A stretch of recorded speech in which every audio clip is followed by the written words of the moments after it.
I would have been on time, but my laptop wasn't working.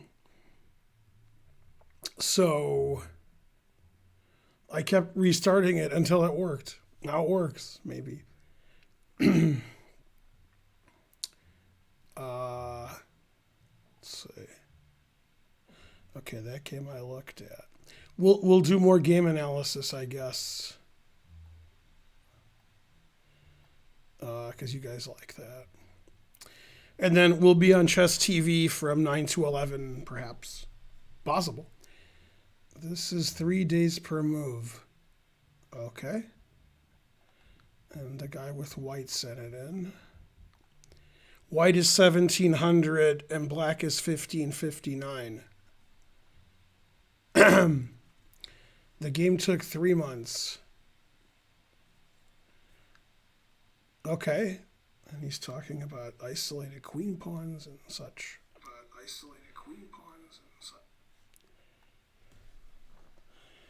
All right, let's get rid of this.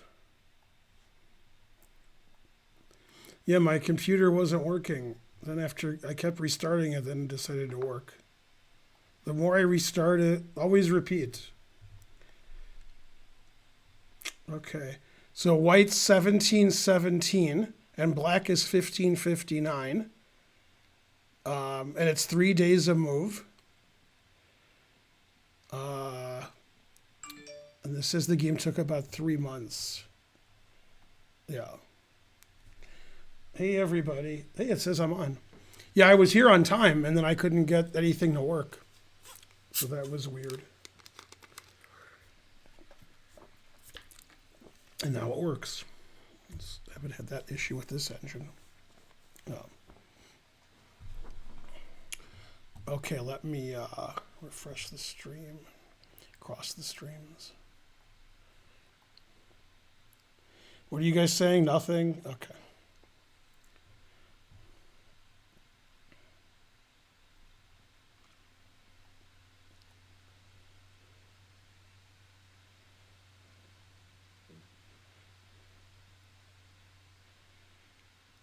Let's see. Oh, yes. Kangaroo put Simpsons. It's always past Kangaroo's bedtime. Yeah. That is one of my favorite lines from Willie. They got Willie teaching French. Okay, so let's go. Let's look at the game. It's a French defense. White played the exchange variation, which I like to play. I usually play knight f3 and then c4. He played bishop d3, which is... It's an older code, but it checks out. Okay, and c5 is a good way for black to play for a win. White could make a big mistake here and play knight e2, which traps his own bishop. Terrible. All right, good chat so far.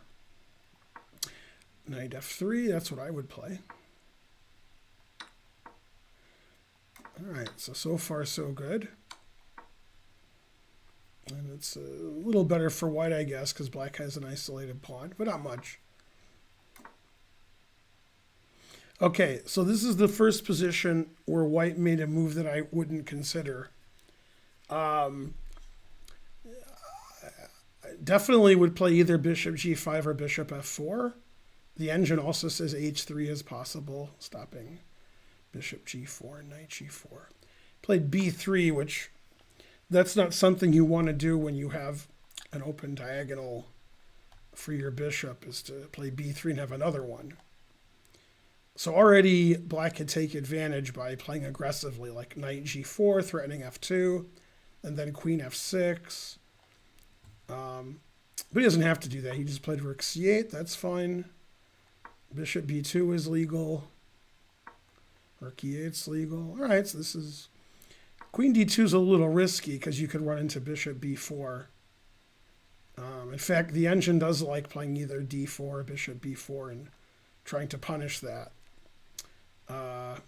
Okay, he played another aggressive way, knight g4, which is also good. Ultra Blue Shift subscribed. That's good.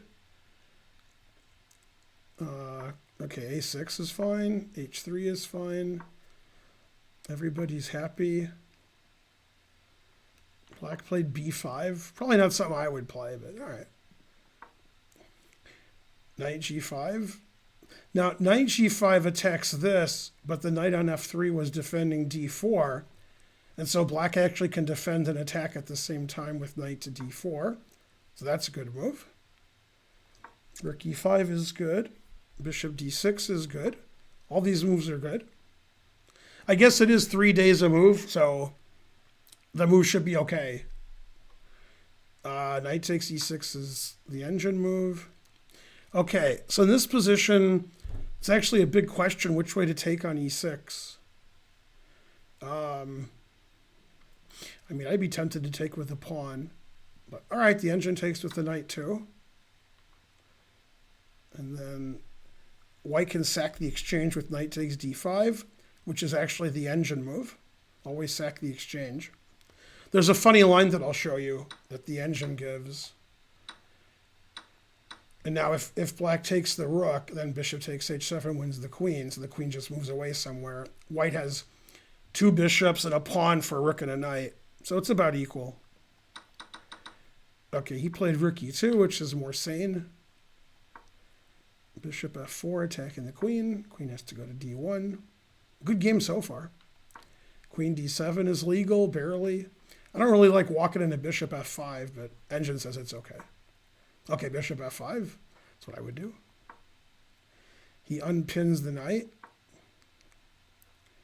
G3 is a little risky because you're moving all the pawns in front of your king, so your king could get in trouble. Ooh, I don't like that square for the bishop. The bishop's sort of trapped over there. Yeah, I don't like the bishop on the side. Bishop c7 is good, then bishop a5 to pin the knight.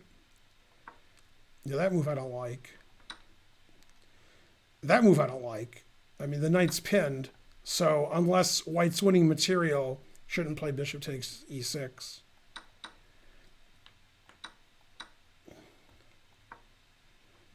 All right, now we're back to equal, although I don't like this bishop. King f7, interesting. Rook e2 defending the c-pawn.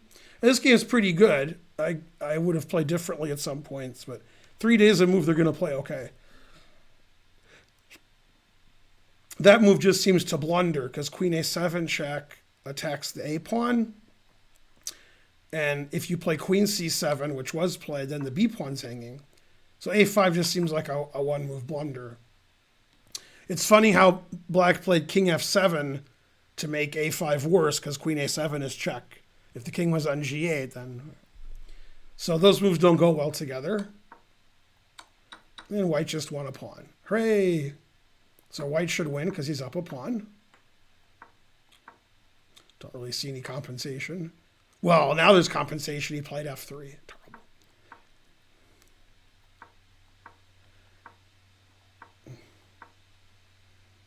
Not super exciting. Knight d3 made it super exciting. Wow. So now you're attacking the knight by discovery. It's funny, one of the engine moves is bishop takes a5, hanging another piece, because the bishop can't take both the pieces.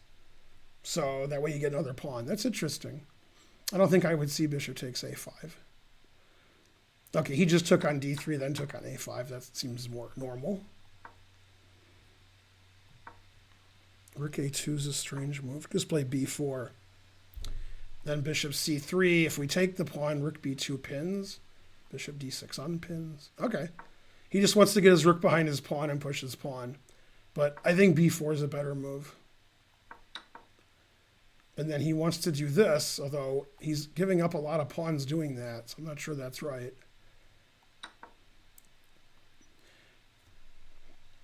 I'm not sure I'd play bishop a7 since white's going to play bishop f2 anyway. Might as well get my rook back there. You know, rook here, rook here, rook here. Ah, he played d4, which I didn't see. And then the engine wants to play rook c2, rook c7 check. That's hard to argue with. I mean, I would play rook b2, rook b7 check, because b7's a white square. But the engine prefers this for some reason, which I don't understand. Looking at the engine analysis, I still don't understand. I would still play rook b2 to b7. Wow, h6, I mean, like, things are happening over here. h6 is a little slow. Yeah, after king e7, black can probably get his king over here and draw. Wow, both players playing on the king side for no reason. So g5 is a really big blunder because, which white didn't punish. White should take the g5 pawn, and now white has another passed pawn. So white's got two passed pawns, one for each of you. And I've talked about this in endgame lectures before, how outside passed pawns in the endgame are more valuable than the center pawns, which black has. But, I mean, black can't, stop both passed pawns. So that would have been good for white, but he took en passant. Now there's no passed pawns over there. Yeah, now the game should be a draw. Nobody's better here. And that move doesn't make any sense. So you could play rook d3 check or rook a2. They both should draw. This just blunders rook b5, and now why did he go here? That's a really bad move. I guess that's why he went there, but that's like the pawn queen. Yeah, so that was really bad, bishop b8. Yeah, I mean, I wouldn't play e5. I would definitely play king g6, but I guess the problem is rook b7 is winning against everything. There's a mate over here. I mean, you gotta be careful. All right, e5 is actually the best move, but obviously that's losing. Rook b1 is a weird move. That move gives a piece away, which he didn't play. Yeah, he could just play rook e1 here, pinning the bishop to the king. That would win. This move's really interesting. Trying to learn subscribed at tier 2 for almost 2 years. Let's see, wait a minute. Almost 3 years. That's even better. So the engine wants to play d2 here, confusing the audience. Wow, that definitely does confuse me. So, and the move that black played is also a move. Rook takes a7. If you take with the bishop, I take your rook. White's not going to win that. You take with a rook. And then here, black made a mistake, which cost him the game, I think. Yeah, he has to play d2. And the idea is he wants to take this bishop and defend his pawn. If he can defend his pawn on d2, he should be okay. And anyway, this is close to a draw if it's not a draw. But he took this. And now, since the king stops the pawn, white could check and take this pawn. But instead he played here. So now we're back to d2, which is the same as before. So. Okay, king there. Bishop b2 is good. King f5 is good. And the engine says this is an easy draw. But it was not a draw. The guy ended up winning, I think. Yeah. Yeah, this is a draw. And now he made a very bad move. I mean, his move's not even listed as a move. This is the pawn you want to get. So you should play king f3, stopping the white king from defending it. And then, bishop here, and then you win the pawn eventually.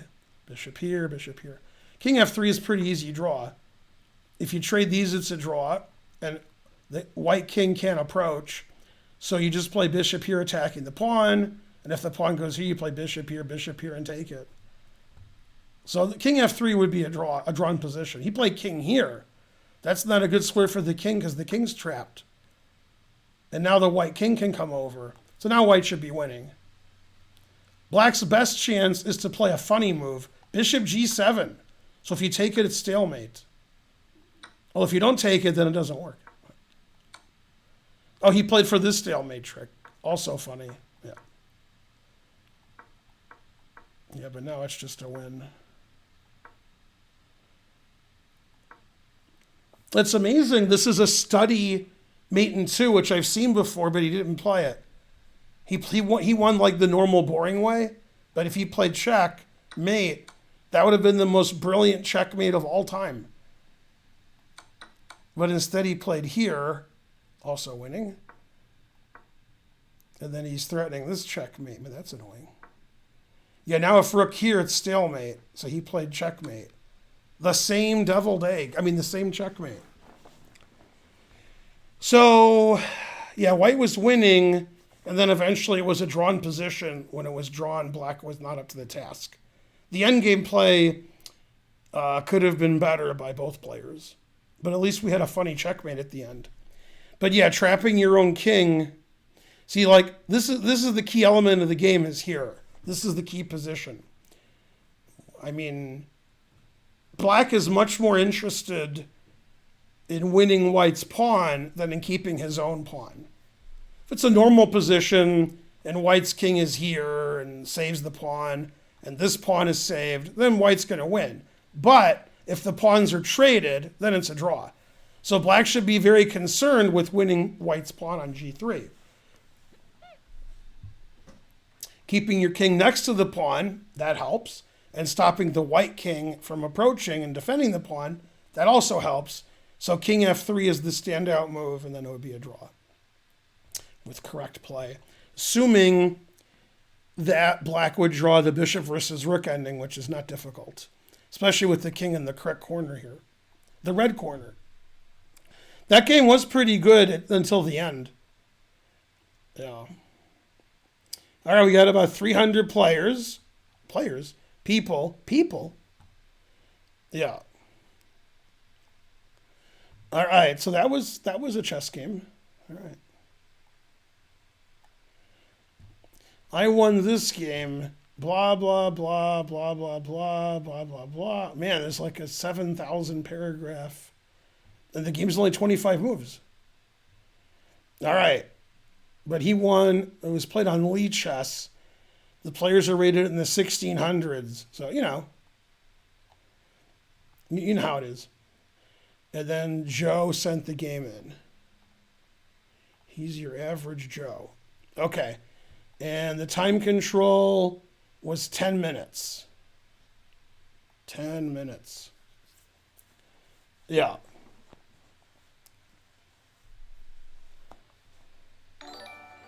Trubotron subscribed. Hooray. All right, good chat, good chat.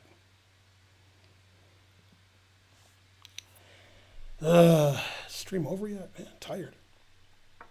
Okay, so f4 in the French. Very suspicious. That's a pretty good result at the top level. Okay, d5. Knight c6 isn't a move I've ever seen before. Doesn't look very good. Never play f6. So now we know who won this game.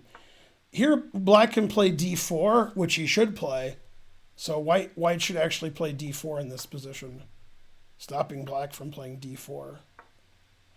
Yeah, because if white plays d4, black's very passive. But after here, black could try to put a queen on d5 or a knight on d5 and prevent, white from getting this nice center.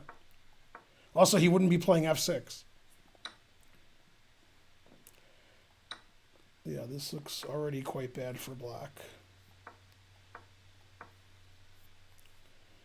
I wouldn't play knight a3, but all right, it's fine. I wouldn't play bishop e2. I would definitely play bishop d3.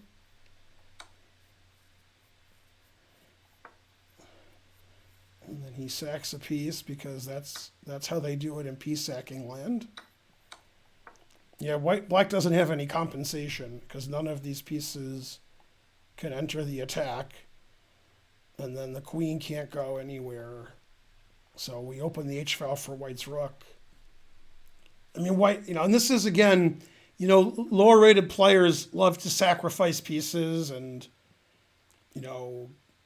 attack their opponent's king. But white's king isn't getting attacked. There's nothing attacking it. The three of black's pieces are never going to play. And the queen can't come in here. And you're opening up for white's rook. And white can attack on this diagonal. White's going to get a tempo on the bishop. So this bishop's going to get traded for this bishop. It's not good when you're attacking. Okay, now he played crazy attacking move. g5. God damn. All right, that's, something. So even though black has 2 pawns for a piece, the engine says white is +8. Okay, queen d3 threatening mate on h7. King g2 is good. G4. Wow. Knight G5 is actually the best move. I probably would just take the bishop, but you can't take the knight because of queen takes H7, checkmate. Put it in H. Not sure what H6 did. All right, so now black's just giving all his pieces away. Somebody had to. I guess the knight's defended, which I didn't even notice. All right, and the game's just silly. King G2. Interesting move. Knight takes E5. Now, you guys remember, I mean, even today, but over the last few streams, I've been making fun of Lichess ratings, and I hadn't even looked at this game yet.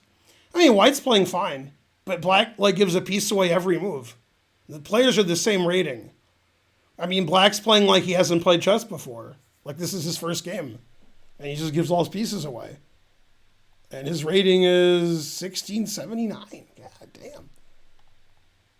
I mean, USCF, he plays about 300. He's lost. He gave all his pieces away. What is he, me? All right, then he resigned here. Yeah, I mean, black just gave a piece away every move. Yeah. Hello.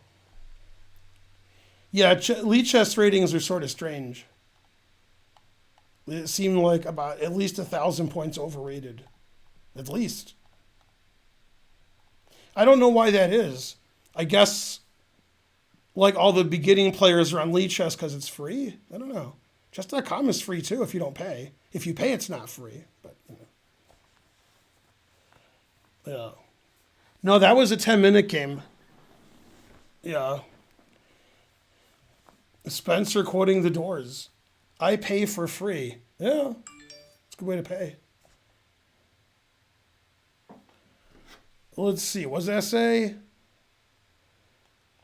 Cars being crushed into a cube. You know what's funny is in the movie Goldfinger, they crushed that guy into a cube. Yeah. They were supposed to take him into the airport, but instead they shot him. Then they took the car to Monster Joe's Truck and Tow, but it was in the Goldfinger. And then they crushed it into a cube. So.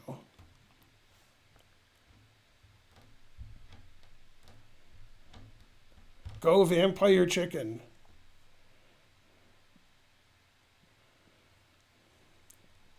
Yeah, I agree about blacks play that game.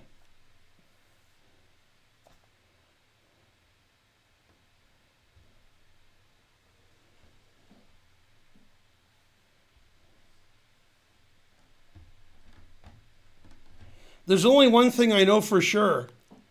The guy with white, if he tried really hard, he would be a grandmaster in like 3 years, about.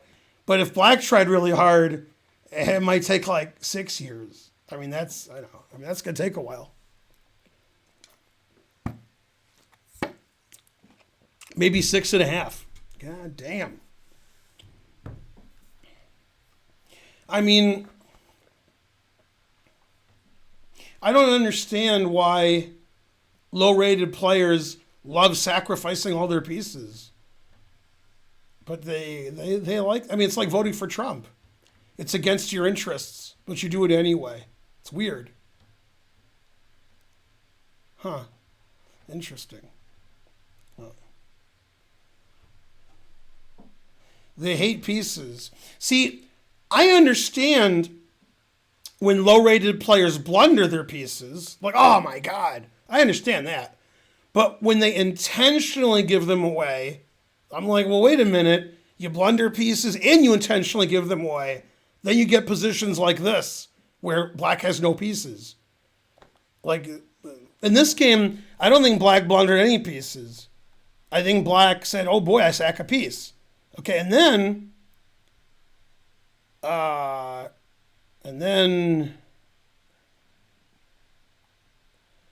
yeah, this was weird.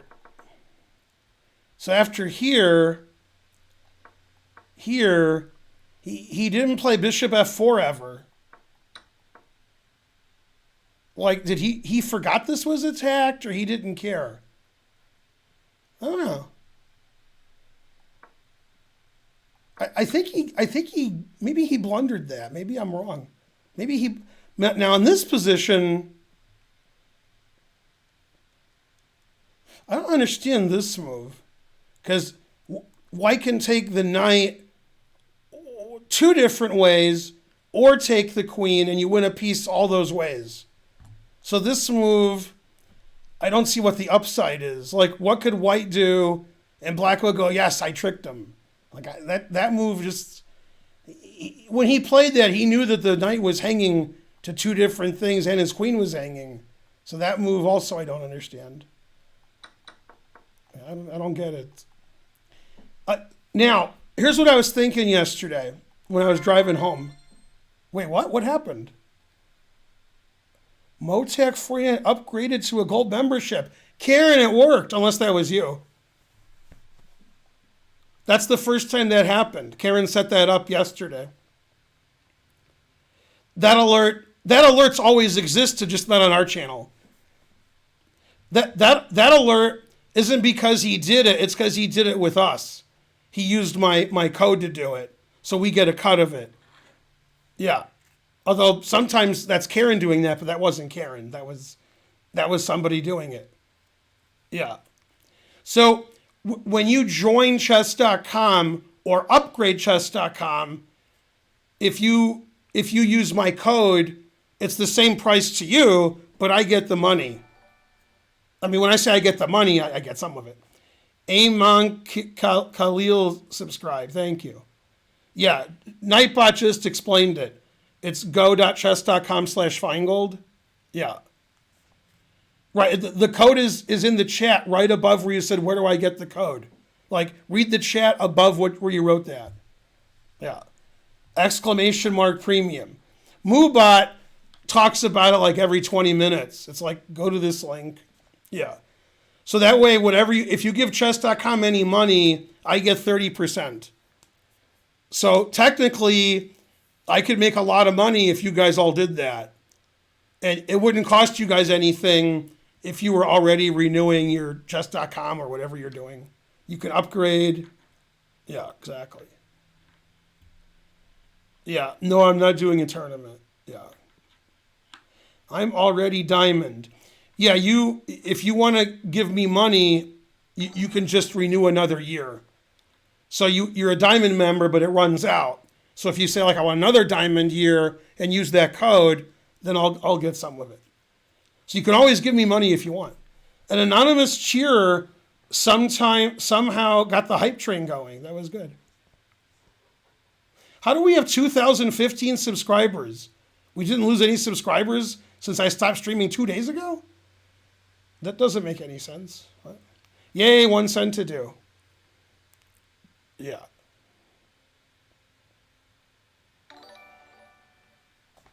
All right, somehow we have 600 viewers, and we had like 300 viewers like 10 minutes ago, but we're not on Chess TV. So I don't know. I don't know how things work. Tom No Bar subscribed.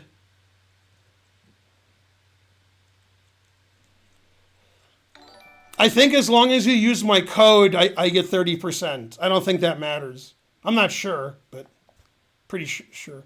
Run Mucker subscribed. Kangaroo has new Simpsons commands. He put them there. Also, the National Open entry fee online, like, this is the last day to do it. Moobot just talked about it, or Nightbot. If you're going to play in the National Open online, which starts, I think, this weekend, if you use my code, then I get $5 or something. I don't know. Something. I'm trending. That doesn't sound like me. All right. Okay, so here's something I wanted to talk to you about. And I thought about it yesterday when I was, 2 days ago. So I've been thinking about this for days. There's two kinds of mistakes low-rated players make. One is the low-rated player makes a bad move, and I'm like, that's a bad move. And they're like, oh, yeah, I know, I suck. Then there's the other bad move where I'm like, that's a bad move. And they're like, what are you talking about? Okay. If you want to get better at chess, you have to stop making moves that you know are bad. I'll give you an example. You're playing poker. You got 7 deuce. You raise before the flop. You got 2 callers. You flop nothing. You bet. One guy calls. The turn comes. You got nothing. You bet. The guy calls. The river comes. You fire a 4th bullet. You bet, and the guy raises you. So the worst thing you can do is call. You can fold. You can go all in and pray to whatever God you believe in, but you can't call. Like that, you can't win. Your cards don't play. So you can't do that. Okay. So in chess, some of the moves you guys make, like let's say it's this position. You play bishop g4. I take your bishop, and you're like, oh my God, I hung my bishop. There's nothing wrong with that. You hung your bishop because you didn't see I could take your bishop. And hopefully, after doing that many times, you'll stop doing that. Okay, the other kind of mistake is, the guy pins your knight, and you move your knight, the guy takes your queen, and you're like, oh my God, I did that again. That's okay. You didn't see bishop takes queen, and hopefully at some point you'll stop doing that. Yay, Karen, pay attention. Yay, demonic embrace. The more you guys do that, the more money I get. They actually have a limit on how much money you can get. So like all the people do this, like Hansen does it and Botez. They actually limit it. It's a really high limit that I'll never get to, but I'm not sure why they limit it. Klausner subscribed. Hello. Okay. Now,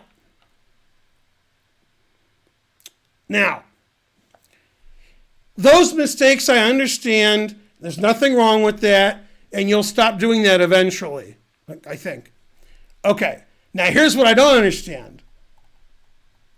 Okay. You play here. Well, I guess white goes first. You play here. You play here. Now, let me tell you, I don't understand this. Okay? Now, you guys are laughing. You're like, well, nobody plays like that. Okay. A lot of times in the opening, people rated like 1,200 to 2,000 will play in the style of the way black plays. And what I mean by it being bad is, where did you learn such things? You were taught and saw to play in the center and get your pieces out and castle. And a lot of you guys, I'm talking to you. Once or twice in the first 12 moves, you just make nonsensical moves that have nothing to do with anything anybody's ever taught anybody. Now, I understand if you hang your queen because you didn't see your queen was hanging. I understand that. What I don't understand is when you just make a random legal move and it's nonsense. And I'm like, where did you learn that? So the most common nonsense is people play a6 and h6 or a3 and a3 for no reason. They're like, I could develop my pieces, I could play in the center, and I could castle, which I was taught and I read in a book, and all grandmasters do, or I could just make random pawn moves for no reason. Now, the reason people do that is the same reason people misplay blackjack hands. Okay? So the guy's got a 12, the dealer has a 10. And they're like, I stay. And I'm like, why are you staying? And they said, well, 3 years ago, I had 12 against the 10 and I hit, and I got a 10, so I lost, so I don't do that anymore. So you had some traumatic experience in your life where somebody put a piece here and they beat you, and so now you play this every game. Or you watched a Mike Cummer video, okay, first mistake, and you decided no matter what white does, you're playing 8-6. Yeah, probably don't watch Mike Cummer videos to get better at chess. Pretty entertaining. Yeah. So when you make a move, if you want to get better at chess, and now's a good time to donate because I'm going to give you some good advice. Thanks, Pinky Jim. Thanks, Latent Potential. Good name. Try to pay attention to this. Whenever you make a move in chess, okay, make sure you could explain that move to a grandmaster. So if a grandmaster says, hey, you, Potzer, watching Ben's stream, why did you play knight there? Okay, and then you explain it to the grandmaster, are they going to say, what? Or they're going to say, oh, okay, that makes sense. If you don't have an explanation, then you probably don't do that. Explain yourself. So when you like push your pawns in the center and then put your knights in the center and put your bishops in the center and you castle, you can explain to the grandmaster that's the way you play chess.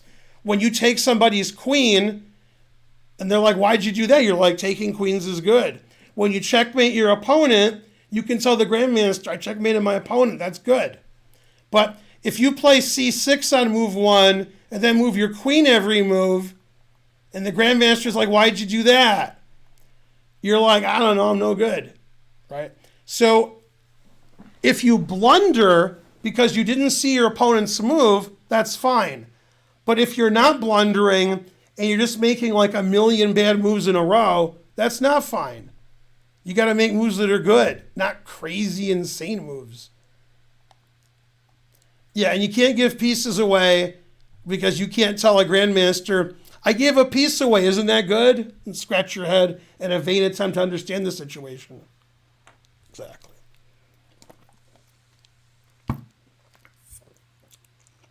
That's right. And your explanation has to be a chess explanation. It can't be like, well, 5 years ago, I saw my sister playing chess, and at some point, she played knight c3, and she lost. So I don't play knight c3 anymore. And in the casino, you hear that all the time. Why did you do this idiotic thing? 3 years ago, I did something that wasn't idiotic, and I lost. So I became an idiot after that. Now I just do the idiotic thing. That's what you hear at the casino. Ugh. Terrible. Yeah. Mustache577 subscribed. Not as good as Mustachioso, but still. Now, when Tal makes moves that you don't understand, which happens, that's because he calculated 1,000 moves in every variation. That's not what you guys do. You guys make a move and you're like, I hope this is good. If you're going to make a move and not calculate, which is your forte, then you can't give pieces away. If you're going to calculate every legal move in every variation, like Kasparov used to do, like Anand used to do, like Fischer used to do, then you can sacrifice because you've calculated all the way to the end in every variation. If you can't do that, then stop sacrificing. Then you just lose all your pieces.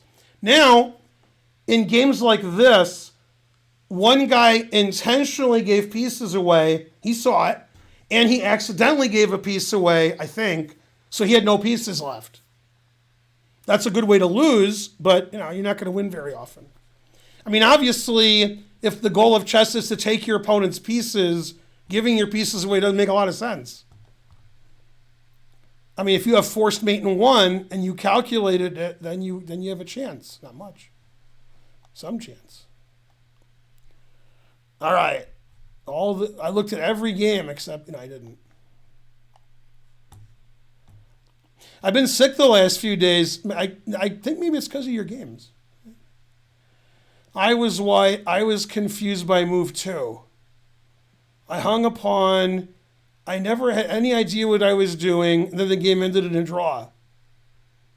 All right. I agree with his assessment. That sounds like a lot of games. 1432 for white, 1475 for black. And it was played on chess.com. And the time control, it says, is standard. Standard? All right. I have to ask you, the gawking rabble, what that means. The time control was standard. What does that mean? Standard. The normal one. I mean, if you're playing poker, you could do something that costs you a lot of money, and you're like, but I thought that was good. And then maybe it was good. Maybe it wasn't. Or you could do things you know are wrong, and then lose all your money. And you might say, why would somebody do that? If you've played enough poker, you see a lot of people do that. They make plays they know are bad. Okay? In chess, also not a good idea. Doing things you know are bad. So Bob Schifoni told me a funny story. He was playing somebody, I think she was Irish, I think. And he was involved in a big pot with her. And he made some crazy bet or crazy call or crazy raise, I don't know. And she said, Bob, I don't think you recommend that in your book. And Bob said, I wasn't stuck 12 grand when I wrote the book. So, but yeah, you guys play chess like you're stuck 12 grand a lot. So if you want to borrow 12 grand, I'm here for you. I'm not going to do it, but I'm here for you. That's all. Yeah, free booze. No, even though, I mean, the amount of times in games when people do things they know that are bad, if you've watched NFL football, a lot of times the play is over and one of the players is frustrated and does something illegal that will cost his team. And then, he gets penalized and he's like, yeah. And the coach doesn't like that. You got to calm down. And it happens in every sport. You do something that's bad that costs your team. And I'm like, you can't do that. Stuck, yeah, that means you're losing, yeah. Yeah, a friend of mine, he lost a lot of money at the casino. He said, I'm going to call in stuck, which is very funny. Not call in sick, call in stuck. One time at the St. Louis Chess Club, one of the employees called Tony Rich when it was time to start work. And they said, hey, is it okay if I don't come to work today? I'm really wasted from last night. Called their boss and explained they were wasted. Can I not come to work today? Yeah, truth hurts.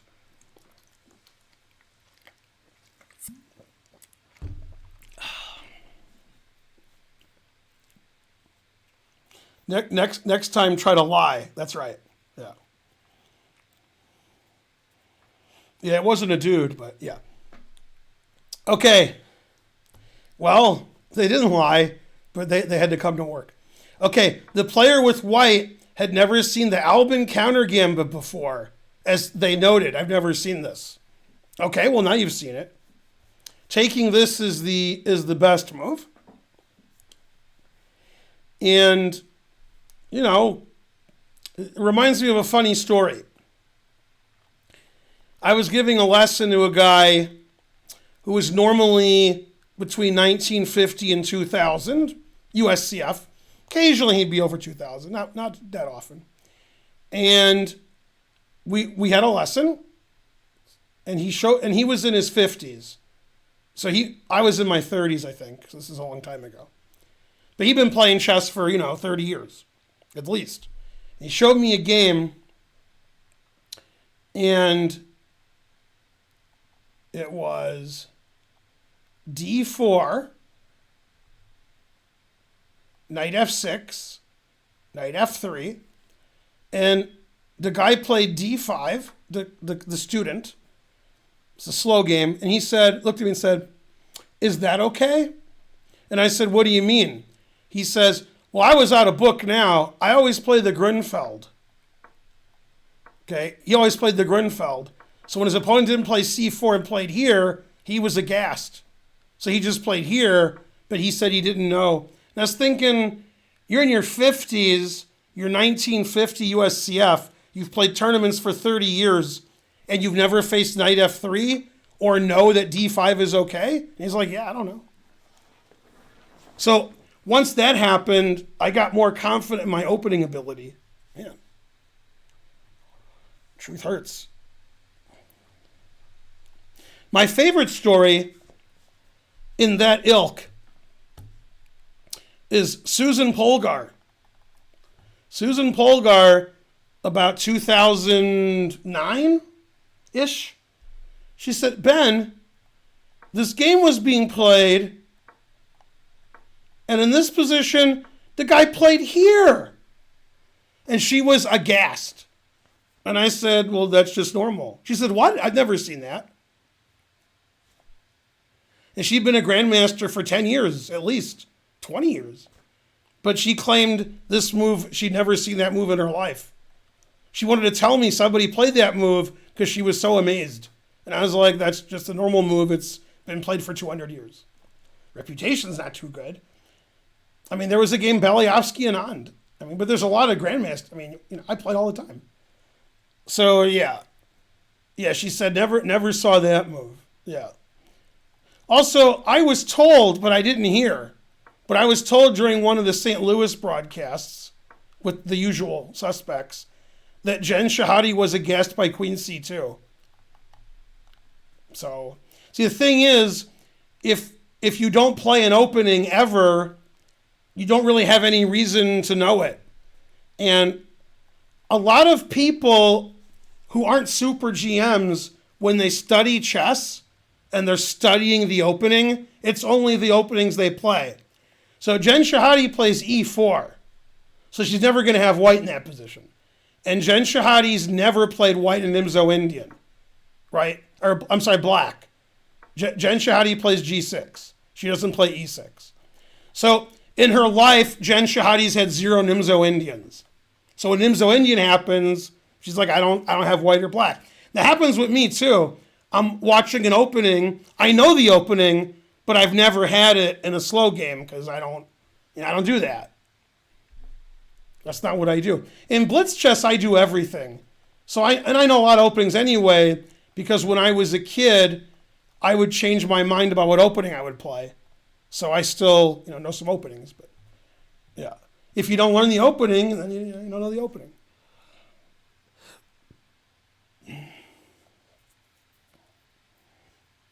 Very good, C.L. Smith. Right, but a lot of people don't really follow the top tournaments like other people do. Riley P. subscribed. Hooray. I mean, for example, did you guys know in the Title Tuesday today that Lawrence Trent crushed Shirov? Well, maybe you do know that. I don't know.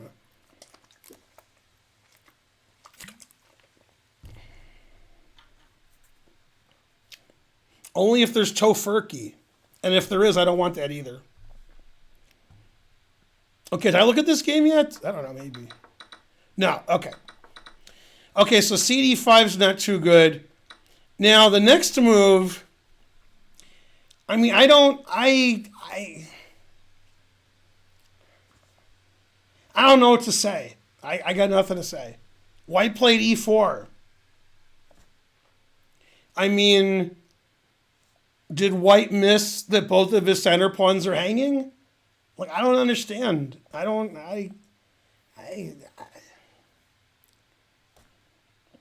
Now, if he intentionally sacrificed pawns, that's bad. If he didn't see either one of those moves, then it's okay. Just didn't see it.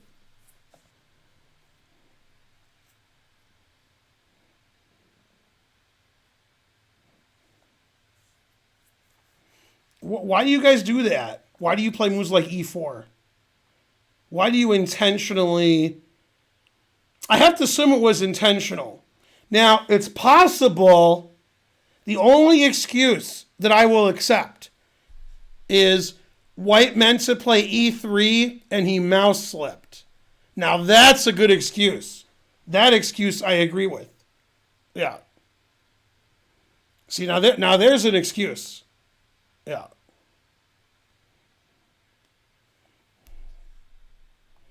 Yeah, knight C3 is probably fine. E3 is fine. Knight F3 is fine. Yeah. E4, though, I don't know about E4. Yeah.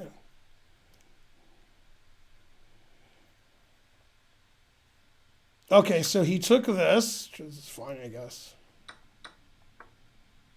All right, so black's just up a pawn. E5 is a weird move, but all right.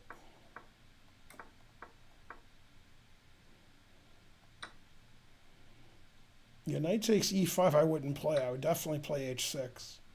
See where the bishop goes. But all right. Rook d1 instead of rook e1. All right. I mean, he's just intentionally giving pawns away. a4. a5. Wow. Not a move I could think of. Yeah, rook b6 looks good. Yeah, something that low-rated players have a big problem with is weakening squares. So when you play a5 and your pawns are like this, right, obviously the white squares are all weak. And since I don't have bishops and knights to put here, it seems okay. But since these two squares can't be defended, and this is a half-open file, and Farnsley would explain that this is a backward pawn, a5 is a very bad positional move. You're giving away like all this action here to white. So a5 is not a move any good player would consider. They might, e4, it looks pretty good. Get those past center pawns going. Rook f5, double up on the bubble up. Yeah.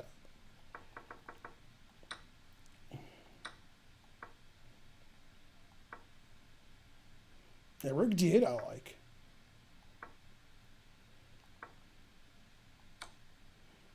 d2 check is not what I would have played, but all right. Seems like I wouldn't have played rook d7 either. And he's still winning. So after that, he's not winning anymore. Rook f7 is the winning move to go here. And then if f3, you play e4. Never play f3. This is the only move that wins because of black's very suspicious play. All right, now he's not even better.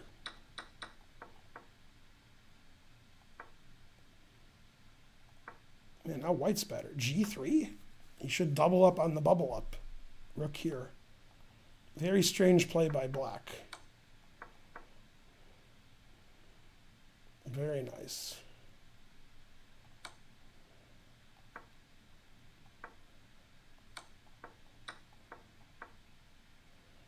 Rook h6. That's not a good move. Any move's better than rook h6. Now it's a draw. Good game so far. Both sides checkmating each other.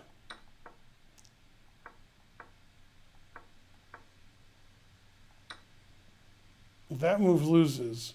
Okay. After rook here, black's winning now, but he didn't see the win. White has to play king b1 because always play king b1. After this, black can play check, and then queen is pawn. And the rook should beat the 3 pawns. But he played here, which is a draw. Now he can do it again. He can play rook check, and then queen is pawn. Still winning. All right, now it's a dead draw.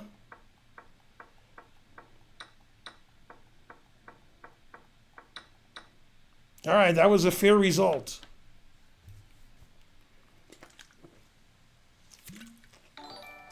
The Rio Grande. Yay, we're on Chess TV. Hi, Chess TV.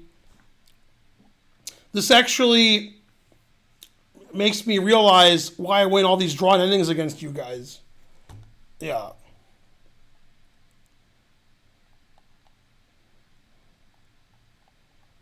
Just a second, I'm getting a text. It's from Lindsey Graham. He says, make sure that game ended in a draw. Look at that game again. I think maybe one of the players won. That was weird. Weird text from Lindsey Graham. Lindsey Graham and me are like, that's son, but not like that. I'm married. I mean, I would expect if I was playing either one of these players, I would win this position. I mean, they got no losing chances. That was very poor play by both sides at all points in the game. Yeah, like in this position, these pawns are pretty solid, and then playing d3, d2, and just losing your pawns. All his pawns went away. Terrible. He pushed the pawns to their doom. Doom!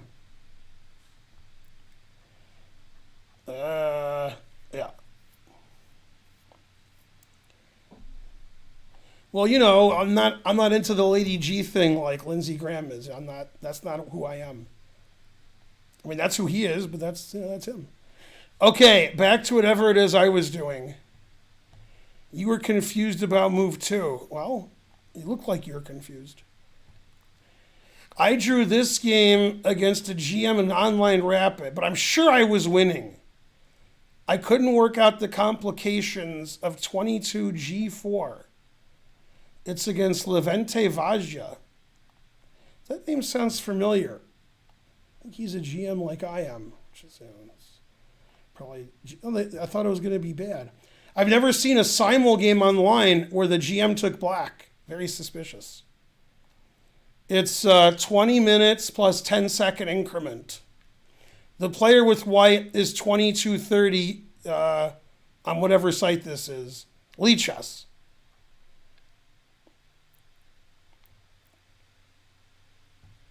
All right, let's, yeah. I'm going to use his handle because, it says this, and then he says he's 2230.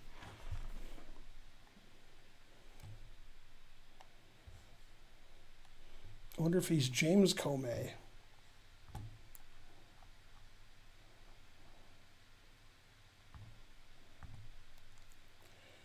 The proper winning technique was to have the D pawns and E pawns next to each other and not lose them. Instead, he lost both of them. Terrible. Yeah. Yeah, D3 was bad, D2 was bad. Then you're going to lose your D pawn. Actually, 1200? Probably. All right, now remember, these are Lichess, Lichess. It's the Dutch. Yeah, when I was a kid in Detroit, I studied the double Dutch, but not the Dutch, so. All right, still theory. Queen B3 is pretty unusual. Then he always retreats. Black also retreats. Suspicious move. We can't go on together with suspicious moves. This move just looks insane. Like E5. Who would play E5? I guess this guy would. E5. You definitely would take this and play bishop F5. It's very strange to play E5. All right, so white's already close to winning, I guess. Knight C5 is a weird move, too. It was funny, I was going to say how strange white's next move was, but the engine likes it. But I don't like it. Yeah, I like moving my bishop, either here or here. Those are good. He played B4. That seems very risky. The engine says it's good, so all right. If it's good, it's good. Bishop B2 is good. All right. So white has a great position because E5 was crazy move. Can't move his E5. Terrible. That looks good. That looks legal. That looks good. All right, now what move did this guy say G4 was winning, or he thought it was winning? 22 G4. All right. So in this position, he said, I couldn't work out the complications with 22 G4. The engine says G4 is +4 for white.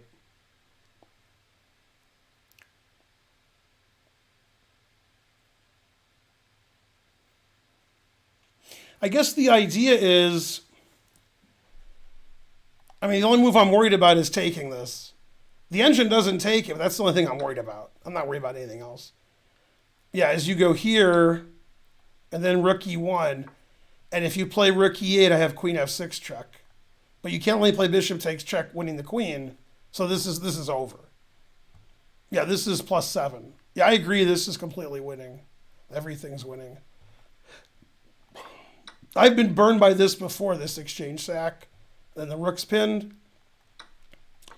Yeah, after G4, if you can't take the knight, then you can't move the bishop because knight takes G6 check. This is pinned. If you play bishop C2, rook D7 looks like it wins. No, it says rook c1 wins. I mean, I understand not playing g4, especially at this time control. Obviously, Matt Larson would play it. Chessbrah's rating with 676, a very palindromic kind of raid. Go Chessbrah. Normally, I have to wait to get home so I can have a look at the Chessbrahs, but they're right here. Chessbrahs are like the only famous streamers that I haven't banned and their children's children. Go Chessbrah. The best channel on all of chess.com. Is that where we are? Yeah. No, it's very understandable not playing g4. That I understand. The engine plays g4 and the engine wins. But unless you're Matt Larson, it's hard to play g4. I mean, the idea is the bishop has to stay on this pawn, otherwise knight takes g6 check. So that's hard to do after g4. But yeah, I understand not playing it. I understand completely. Chessbrah is the best, agreed. Much better than my channel. 2,700 viewers. We got a raid, we got Chess TV, we got G4. What else do you want?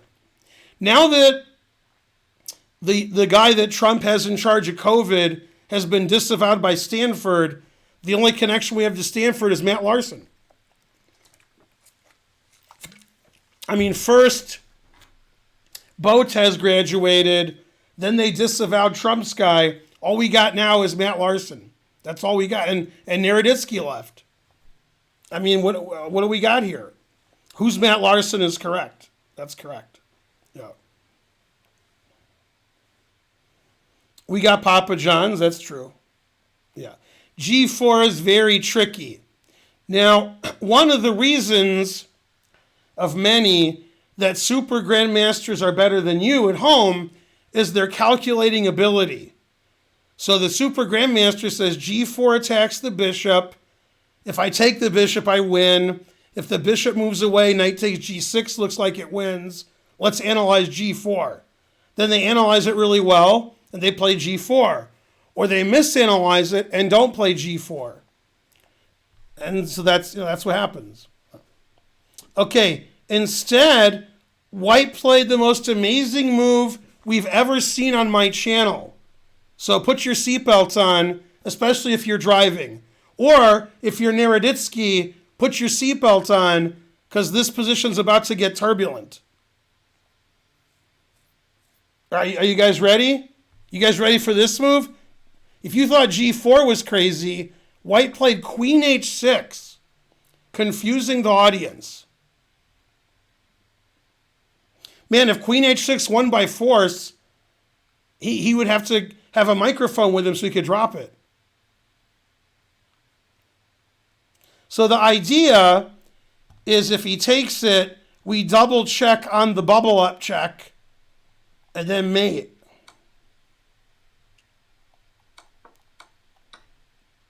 And unfortunately, after he played queen h6, one of the guys from The Simpsons came out and said, lucky for you, that move don't work. Now the engine says that white is still better after queen h6. Still has the advantage. Yeah.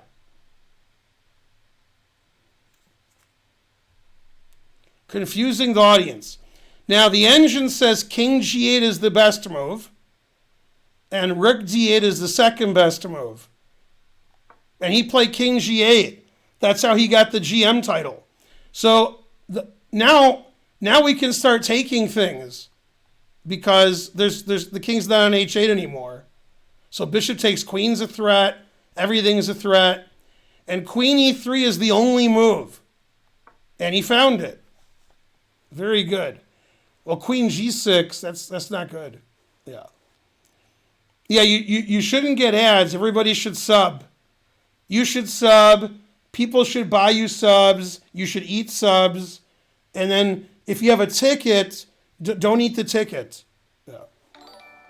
Chess Coach Net is rating with the party of 22. Go Chess Coach Net. My favorite small streamer. My favorite streamer who gets less than 300 viewers a stream. Unless I rate him, then he gets 3,000. ChessCoach.net has the best chess stream on chess.com. Much better than this one. But he very rarely insults you. That's his only mistake, right? He says losing is learning, and you got to get better at chess, and you're doing great. And I'm like, you suck. All right. So his stream's too friendly. Go ChessCoach.net. I knew Chess Coach before you guys were born. Because of me and Chess Coach, Biden became the president by winning Georgia. You're welcome. Although a Chess Coach might have voted for Trump, I don't know. But we live in Atlanta, so that's all that matters. Thaddeus 1973 gifted a sub. Hooray! ChessCoach.net 3-month gift subscription has entered month 2. Go Chess Coach. He's the best. The truth hurts. Jace the Rat, he knows how to donate 100,000 centidues. Hey, we have the number of viewers the year I was born. Also, very important for the chat, Monday is Karen's birthday. So I got to figure out what to get Karen. I thought maybe I'd get her a chess lesson with like Nakamura. That sounds like a good present.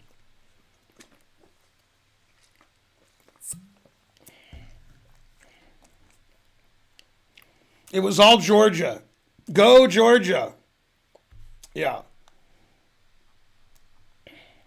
Stop the count. That's right. All right. So King G8 was the best move and Queen E3 was the best move. Now we're back in normalcy. Bishop G4 attacking the rook. The rook moved away. Good. Bishop F3 taking advantage of the pin knight, confusing the audience. Rook D7. All right, these guys got their engines working overtime. Queen D7. These are all the engine moves, so I can't complain. So the problem with taking the bishop here is we take the rook, then the bishop's not protected. So he played rook D8, which is correct.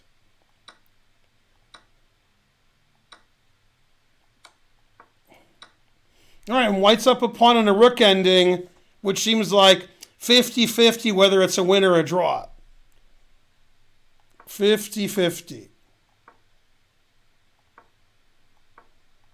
I like those odds. I don't understand A4. Why can't I play rook A1? Twitchy subscribed. Hooray. Go Twitchy. All right, he played here, which is not what I would have played. It's all right. C5. I'm not a fan of A4 C5. Trading off all the pawns isn't what white wants. White wants pawns on both sides of the board. So if he's going to play C5, he should play C5 now. Then he fixes the pawn on C6. That would be an excellent move, but not here. Yeah, he probably misread his engine. That's my assumption. Right, this is going to be a draw now because there's no pawns left. Well, okay, I mean, you have to try to win. You can't not try to win. Play rook here and try to win. What? 3 against 2. All right, so white didn't even try to win up a pawn. Boo, boo. Magnus Carlsen would have won this all day. Goddamn, with black. I mean, if this was Magnus versus Hikaru would resign. Bam. Especially if he was playing Aronian. All right. Yeah, that was terrible, agreeing to a draw. All right, so that game was very suspicious, but it was well played at various points. I'm not sure why you give a guy a draw. Don't ever give a guy a draw. Ever. Even with black, don't give him a draw. Especially in a simul, where the guy's playing several games at once. All right, so that was, that's something I used to get really mad at my students. They would give draws away when they had a 0% chance of losing. That sounded like not the right strategy. Lost in the middle game, but bailed out. Okay, so I guess you're white. 1,000 versus 1,000, 10-minute game. All right, I'm guessing this PGN won't work, but we'll do it anyway in case it works. That worked, all right. So I'm guessing the guy who submitted the game had the white pieces. Because he said he bailed out and white won. So I don't know. Guess something. This is a 10-minute game. Both players are 1,000. But they're 1,000 on chess.com. So on Lead Chess, they're actually the 2 highest rated players.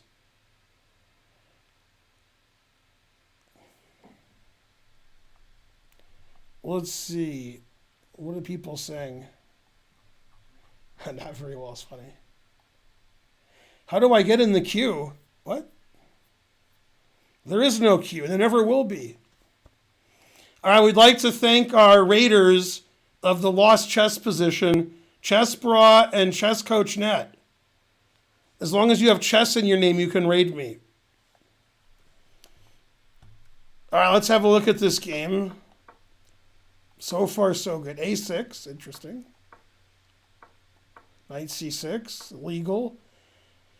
Probably I would play C4 here because it's explosive. But all right, bishop D3 is legal. Knight B4 doesn't seem like a good move. Seems like black's pretty lost here. No, A3 takes. I agree with that. I agree with everything white's doing. Yeah, white's taking all the pawns. Now that was weird to play bishop here and then after here move the bishop back. I'm not saying it was bad, it was just weird. Like why not? Why would you go here if you're not gonna? That's strange. All right, got some trickiness going on. Castle's queenside into the attack.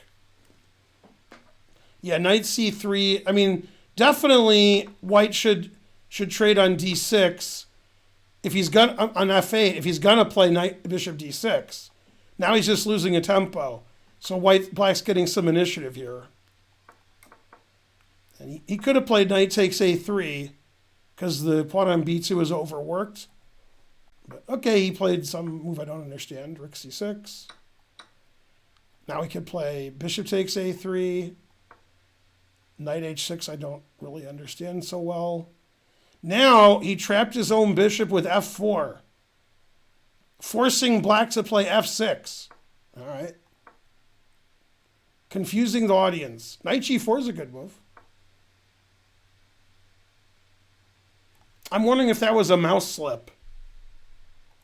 I guess it wasn't. I guess he just like saw that, but he didn't see that. All right. Because like I would, you could stop them both. But all right. Yeah, I think he just didn't see that. I don't think g4 is the right move, but all right. Always repeat.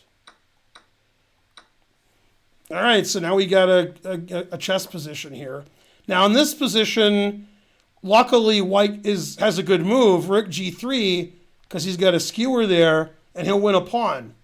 If f5 or h5, he can play h3. But he didn't do it. Could do it again. Go back, jack. Yeah, the engine wants to take this pawn, but I understand d4 getting 4 in a row.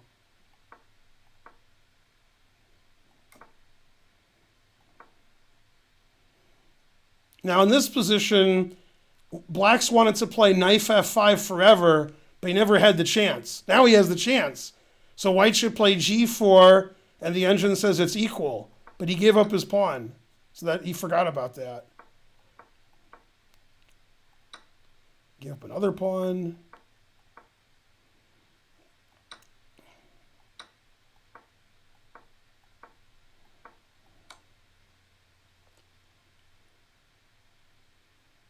It's funny, when black played a5, a4, he was intending to take this pawn.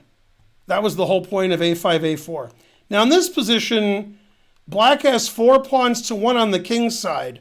This might be a good time to push your f and e pawns. f5, mainly, etc. I'm not sure what this is all about.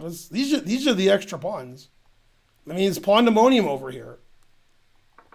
So rook takes c3 was an unsuccessful rook sacrifice. I think he didn't see the knight could take. If he knew knights could move backwards, something.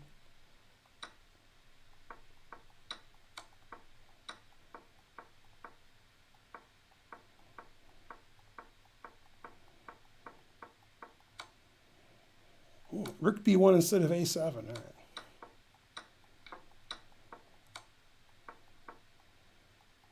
All right. And I guess black resigned. I mean, black was doing well until he hung his rook to the rook next to it. In this position here. I guess the knight was defending it. Yeah, if he played f5 first, then he could have taken this pawn, because the knight would have moved away. Maybe. All right, that wasn't the best game ever. It was close. Second best game ever. That's correct. Yeah, e1 rook showed that, something. Good thing Manmonth isn't here is correct. It's Julian. Julian has seen these things before, where you look at games with lower-rated players, and then you're confused a little bit. Black was doing well until he gave his rook away. Yeah. What an insult, thinking that white would hang his pawn. Okay, maybe not. All right, so that was a game. The first step to becoming a top player is winning losing positions. So that guy's going to be a top player any second, because he was really losing. All right, this guy submitted a game. He was black. It was a 5-minute. Wait, 1800? That 30-minute? 300. Yeah. So this is a 30-minute game. And this is on chess.com. White's rating was 622. Black's rating was 579. And he won. Pinky Jim gifted a sub to Julian. Don't Jimmy me, Jules. Don't do it. All right, and black won, submitted the game. 30-minute game. Old man, we're going to call you old man. Yeah. If you guys want to give me all your money, it seems like I spelled premium wrong, but I don't know what I did wrong. Okay, I didn't. It just looked wrong. How much to jump in front of the line? How much you got? 5,000 centidues will do it, because then the blue thing spins. Although, if Jace the Rat wants to jump in the front of the line, I'll let him do it for the low price of 100,000 centidues. Then he'll jump to the front of the line, the second front of the line, and the line is gone. It's just he's the line. And then like the next 20 streams, he's the line, and so forth. Is Old Man the best Neil Young song? Neil Young has too many good songs. I can't say one is the best. They're all really good. Nobody knows which is the best.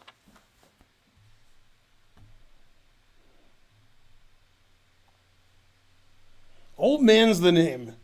Man, that guy was a great character on Futurama.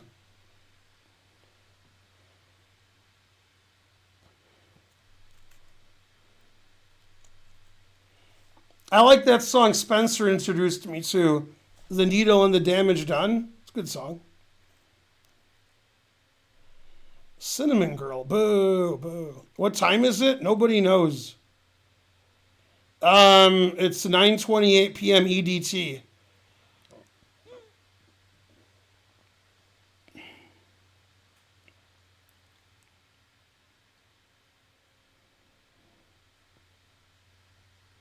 No, EST. It used to be EDT, then things changed. Ben, can you please? Please what? What am I supposed to do? EBT? Yeah.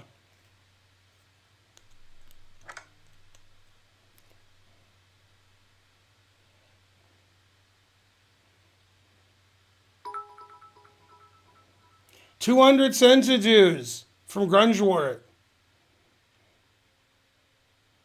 5,000 centidues. Look at my game with CL Smith 15. All right, is it there in the thing? How much is 100,000? It's a lot. Go Thaddeus. See how the blue thing makes, does that thing? That's the best. The spinning blue thing. It's not as good as the spinning red thing, but it's close. The only thing better is the spinning yellow thing. Thaddeus, is the game where it's supposed to be in Discord? All right, I'll do this game first because it's a short game and it's already up. All right, D3 is not the best. More games of chess than atoms in the universe. All right. Some kind of faux reverse Ruy Lopez or something. Bishop G5. All right, so far, the player's moves are unusual, but fine. But knight h4 is unacceptable. Knight h4 is bad for several reasons. It loses tactically, but if it didn't lose tactically, it would still be bad. I mean, this bishop can't get out. We can't castle. The knight's on the side of the board. Now, it loses tactically because we can take with check, and then take the bishop. The oldest trick in the book. But black didn't do that, but next time black will do that. Now, if you've watched my lectures on the Queen C2 Nimzo, you'll recognize that trap from this position, as in my game with Fidel Carreras Jimenez. If you play here, which is a known mistake, then c'est la même chose, oui? Wait. This bishop is like a bottle of Perrier. C'est fou. All right. So that would be that. And this is the same, bishop takes, and knight g4, and queen g5. 1,000 centidues. This is all you got? Boo! Boo! Well, somebody already gave 5,000 centidues, and they're at the top of the line. So you'll be second at the top of the line. Also, you have to tell me if you've put your game on Discord. Somebody help him with Discord. Okay, so d6. Now he stopped bishop f2. Good. d4. Giving his pawn away. Doesn't take it. Could just take the pawn. Why don't you just take the pawn? Yeah, you guys give it away Red Hot Chili Pepper style, and then nobody, All right. b5, forcing the knight to take the pawn. All right. What? f4. God damn. What about your king? Your king.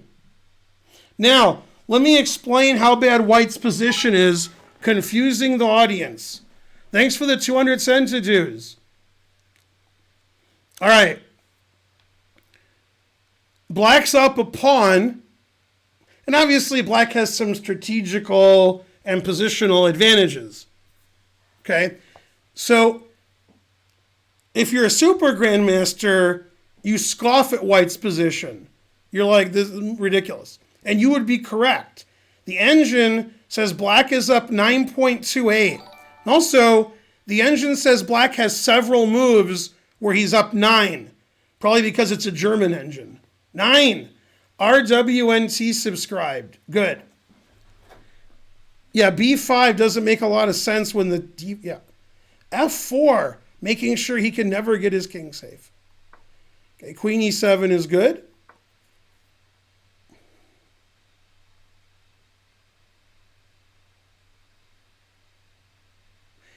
h3 doesn't really take into account what's happening here. Thaddeus gifted a sub. This seems like this is probably the game that was played when, the director was called and black probably said, my opponent's going, That sounds like what white was doing this game. Like, yeah, whatever here. h6, not discovered checking everywhere winning, but it's all right. f5 is a funny move. Forcing black to take all of white's pieces. Knight c2 looks good. Bishop a5 looks good. Bishop D2. All right. Always repeat. Good, good. G4 is a little risky. Mate. Very nice. Was it mate last move? No. I think, based on that game, it would take White at least 6 years to be a GM. He could prove me wrong, but yeah. All right. A perfect game. Night Mate was pretty good. Yeah. I didn't see that. I was very busy wondering whether to take this or this or this. I didn't see Mate. Yeah. Black, 5 years. Yeah. Yeah, that was an unusual game, to be sure. All right. The players are 3-digit ratings. They're not super GMs, but all right. All right, we got to find Thaddeus in here, which we'll never do. There's too many games. No.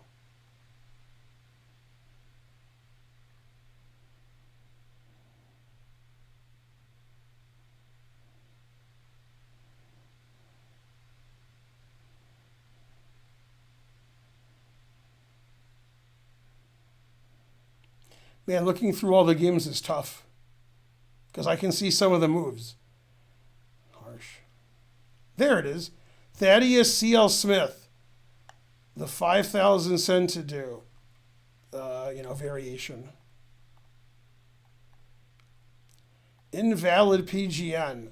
Let's see what's wrong. Oh, I see what's wrong. He wrote a lot of nonsense. That's what's wrong. It's not going to like that nonsense. Yeah, I think it'll be fine now. Yeah. This was a simul C.L. Smith hosted. C.L. Smith gave a simul? All right. I guess Trump became the president, so all right. Against 8 players. He had 60 minutes, and I had 20 minutes. Positionally, I was winning. Then I gave it away, got in time trouble, drew a perp, and lost. Frankly, terrible. I edited some of that myself, but.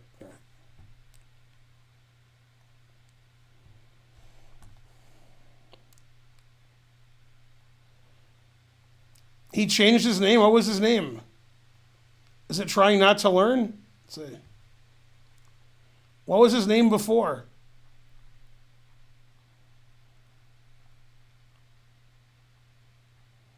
Anybody? 2,800 viewers. And we haven't had a train. Boo, boo. Get that train started.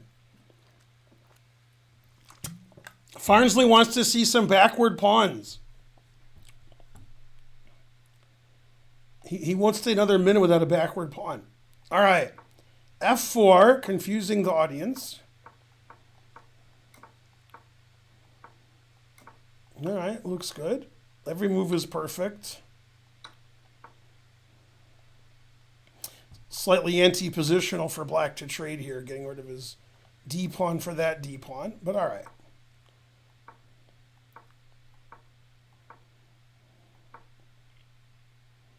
Queen d3 looks risky, like that queen's going to get harassed.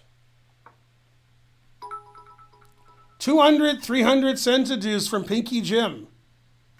So far, this game is fine. Nothing wrong with this game. A4 is legal. Bishop C8 always retreat.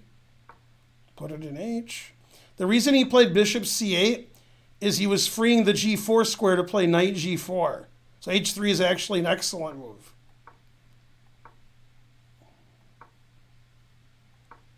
Always repeat, always retreat. And he took the, what do you call it? Poison pawn. That looks like totally insane move. So White has more than one way to win, obviously. He chose one of the ways to win. The move that White played is better than my move. I would have played knight e5, which wins, but your move wins more, it says. So I guess your move's better. All right, and here you have one winning move, but you didn't play it. So your queen is attacked, and you can play knight d4, attacking his queen, and then that's it. You win his queen. That queen has nowhere to go. So the engine's giving some line like takes, rook d3, and says white's up like plus 2.6. You have a queen for 2 knights, so you should be winning eventually. Now, the reason your move is bad is it's the best move, but it's bad because you didn't see the follow-up. So my move, I saw the follow-up. I'm threatening the queen, and I'm threatening bishop takes e4, threatening the queen. So if you play the obvious bishop takes knight, the knight take this, and then your bishop and your queen are hanging. So I'm winning. Yay. The engine wants to play queen c2, which I did not see. Move looks very strange to me. I don't even understand that move. And then, okay, white's just up a piece. All right, strange. But your move also wins as long as you play knight e4. And C.L. Smith, especially in a simul, moving his queen in here into your territory, very dangerous. Sometimes you lose those queens.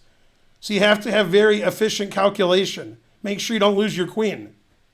If you had played knight d4, his queen would have nowhere to go. So that would be good for white. That's correct, Julian. You would assume correctly. Okay, you just played random legal move, so now black's up a pawn.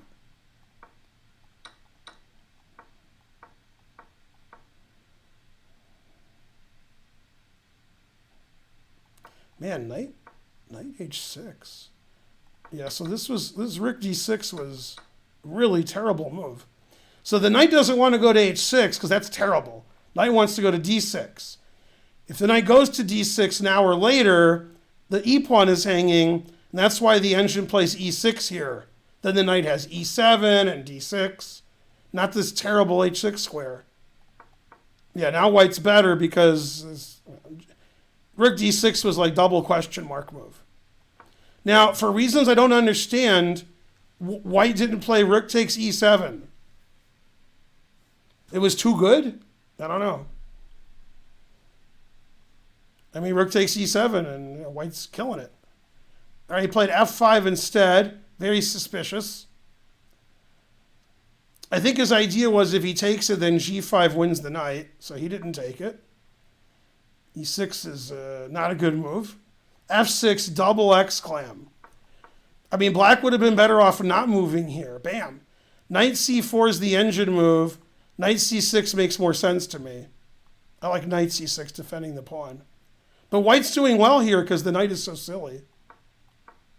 f6 is an excellent move as long as black doesn't play it. I don't know, g5 lets the knight out, but all right. Guess the bishop's trapped.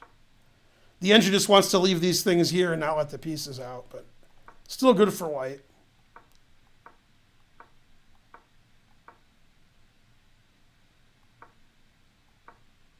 Always repeat. Good play. Excellent. Then white plays for the win. Correctly so. It's the game correctly versus so. White should play knight e5 here because that knight's great. h6 is good. a6, trying to queen his pawn.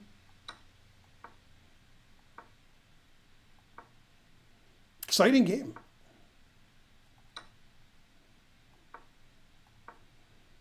Engine says white's better.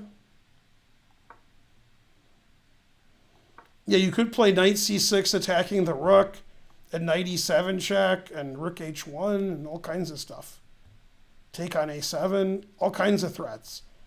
But you played here. All right. Bishop e3. He likes this, f for Feingold. Very good. Bishop e3 is a very strange move. Bishop c2 is the engine move. It's a very strange move, bishop e3. Yeah, now bishop there makes sense. Still good for white because the bishop is trapped. Now the engine wants you to play rook h3 and says white's winning. And you did play rook h3. All right, and he sacked a piece. So this is strange because when you submitted the game, it says that you lost.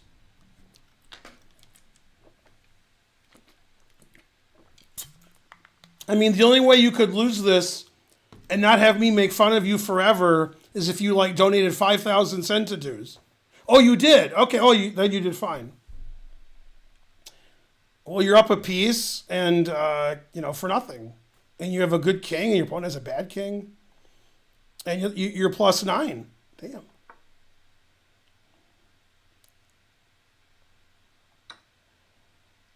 That move wins, but knight c6 is better, threatening knight e7 check and mate. Also, knight takes rook. Yeah, knight c6 is annoying because this knight e7 check rook h8 is hard to stop. Yeah, knight here would have been tough to meet. Yeah, the engine announces mate in 9 here. 9! Yeah, because this is mate, and if he defends the mate, that doesn't defend the mate too much. Then I'm the queen. So that's not good. Your move also wins. Okay, every move wins. You played one of them. That's good. Yeah, and king g5 actually loses. If you want to play king g5, then your knight and your pawn are doing a good job keeping the king out. So now you could play king g5 if you want to play king g5. Then you're winning. King g6 is unstoppable and you win. But you can't play f7 and king g5 because you gave him king g7. Now you don't have any threats. Yeah, now you're actually losing here, but after rook d5 you're drawing. The rook is good here stopping this pawn, so you can just play like a4 and win. a4, a3, Papa John's. Right, that's an excellent move, and now it's a draw. Very good. Double exclam. That's because the rook doesn't defend f8. So you queened, hooray.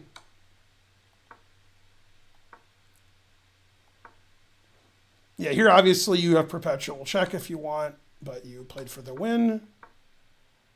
Still a draw, still a draw, still a draw, still a draw. I mean, you have to take perpetual check when you're trying to stop his pawns from queening because you can't win that way.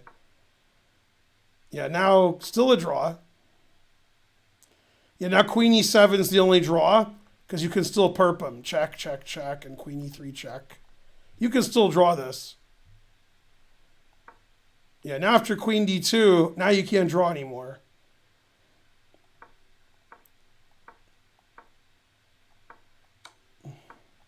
Yeah, there's no more perp.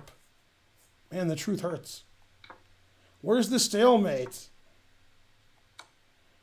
Yeah. Yeah, you were winning until you weren't. But this is actually, to me, this is the key position of the game. Because f7 does win, but it's better to have your pieces like this, so you can just move your king up, and this king is trapped. f7 lets him play king g7, which is a move he wants to play. So you don't want to play f7 here. Now, if you play f7, which you did, now you have to play rook g3 because rook g6 check is unstoppable. You're still winning, but it's much easier to win by just playing king g5, and the king is trapped. So you're going to play king g6 and then order Papa John's. Then it's just an easy win. If rook d5, he's too slow.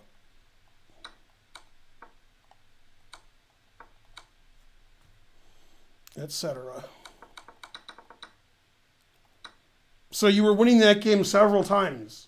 Very interesting game. Yeah, the combination of f7 and king g5 was your undoing. Then after here, you found the only drawing move because rook d5 isn't right. And then you decided not to perpetual and draw. You kept playing for the win. It's impossible to win here with white because your opponent has 7 extra pawns, and your king can't move up, and the rook's defended by the knight. So I mean, the best white can do is draw here. White doesn't, black's got 7,000 pawns. So here you really should have taken the draw. Because you lay your pawn and queen and stuff. Yeah. All right. Good job. Etc. Let's see. Farnsley says he's not working. All right. All right, now some lunatic who changed his name 50 times says he sent a game in and he gave 1,000 centidues. Then he gave 200 centidues. And then he said some other stuff. So don't forget all that. You had him, Thaddeus. Now, you did what a lot of people do, is you built up a winning position and then it all fell apart. Checkmate. So you got to focus when you're winning and keep winning. Don't let your game get worse. Virus City. Take me down to Virus City. You're the lunatic, right? Now somebody explain to that guy how Discord works. $3. Yay. With the double up. All right, let's see if his game is in Discord or if I have to ban him and his children's children. Let's see. Kasparov, Fischer. That's not you. There's your game. It was played 300 plus 5. That sounds like 5 plus 5. And then you had the white pieces, and your opponent had the black pieces. This analysis won't be as good because you didn't donate enough. Rawr.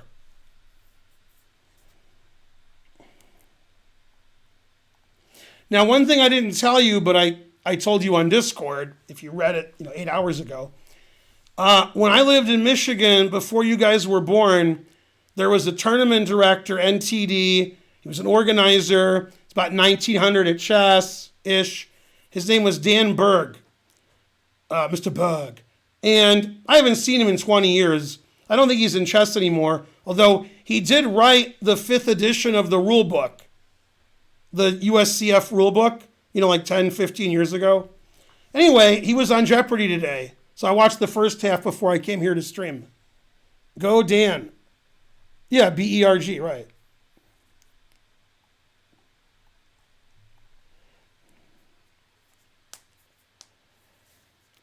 Let's see.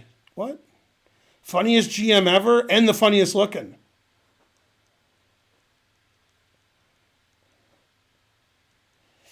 Man, you guys like Pizza Hut? Man, it's brain damage. All right, almost 3,000 viewers. Who was hosting Jeopardy? Alex Trebek from Beyond the Grave.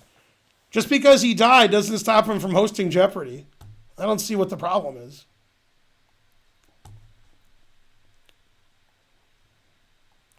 No, Papa John's is better than Emo's. So that's, something. Or I meant Pizza Hut's better than Emo's. I'm not sure that it is. All right. Twitter's all a Twitter. Pizza Hut and Taco Bell.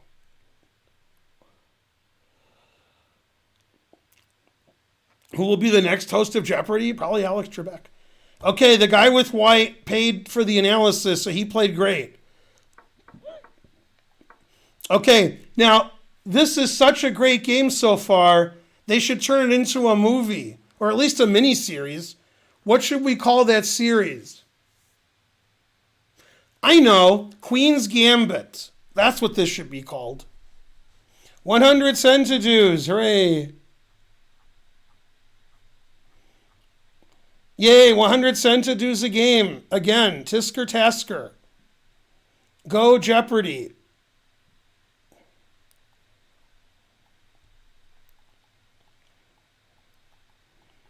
All right, the more you donate, the more money we have. Okay, we got a Queen's Gambit. E3 is not the most aggressive. I've had white in this position many times. I always play A3, but every move is equally good. Transposing into a Caro-Kann somehow. Bishop B5. What is this trash? Okay, now in this position, white blundered a piece. Now, I didn't say he didn't win the game. I just said he blundered a piece. Now,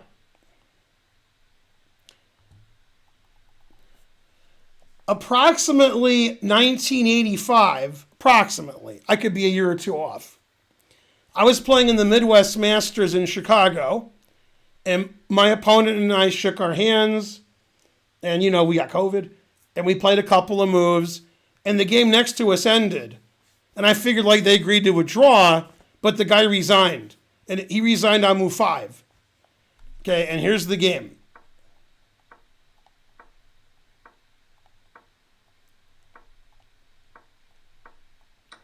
And here, black made a mistake. You can take C-pawn, E-pawn, queen, or this. And all of those are good except one of them. He played the one that wasn't good. C takes D5.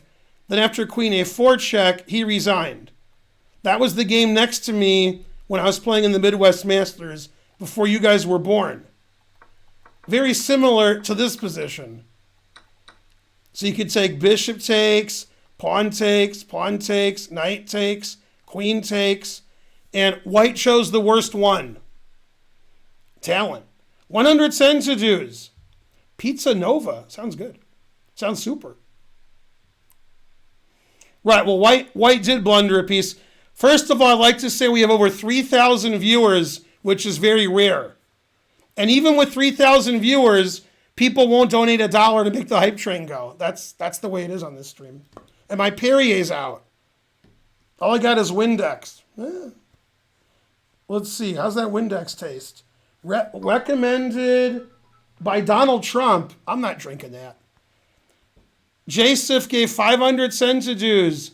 Grungewart 200 centidues. Yay. Oh, I have a lot of Perrier in the fridge, but the fridge is like a 1-minute walk. Damn. I mean, it's a 10-second walk, but for me, it's 1 minute. Mapreo 1,000 centidues. Now, if any of you live in Firenze, Florence in Italy, by the way, Italy's getting the smackdown again. It's like they must have elected Trump president over there. With COVID. But anyway, Karen and I went to the, the dome in Florence. What's that dome called? Some dome. And then you walk all the way up, and then if you survive, please come again. And I walked all the way up, and there was a lot of betting going on that I would die. In fact, I had some of that action, right? I mean, if I'm going to die, I might as well make some money out of it. Yeah. I think I died, but I forgot. Project Nowhere. Duomo. Molto bene. Project Nowhere, 100 centidues, 100 centidues, Draxto Max, etc. Santa Maria del Fiore. I don't think that's what it was. The Superdome.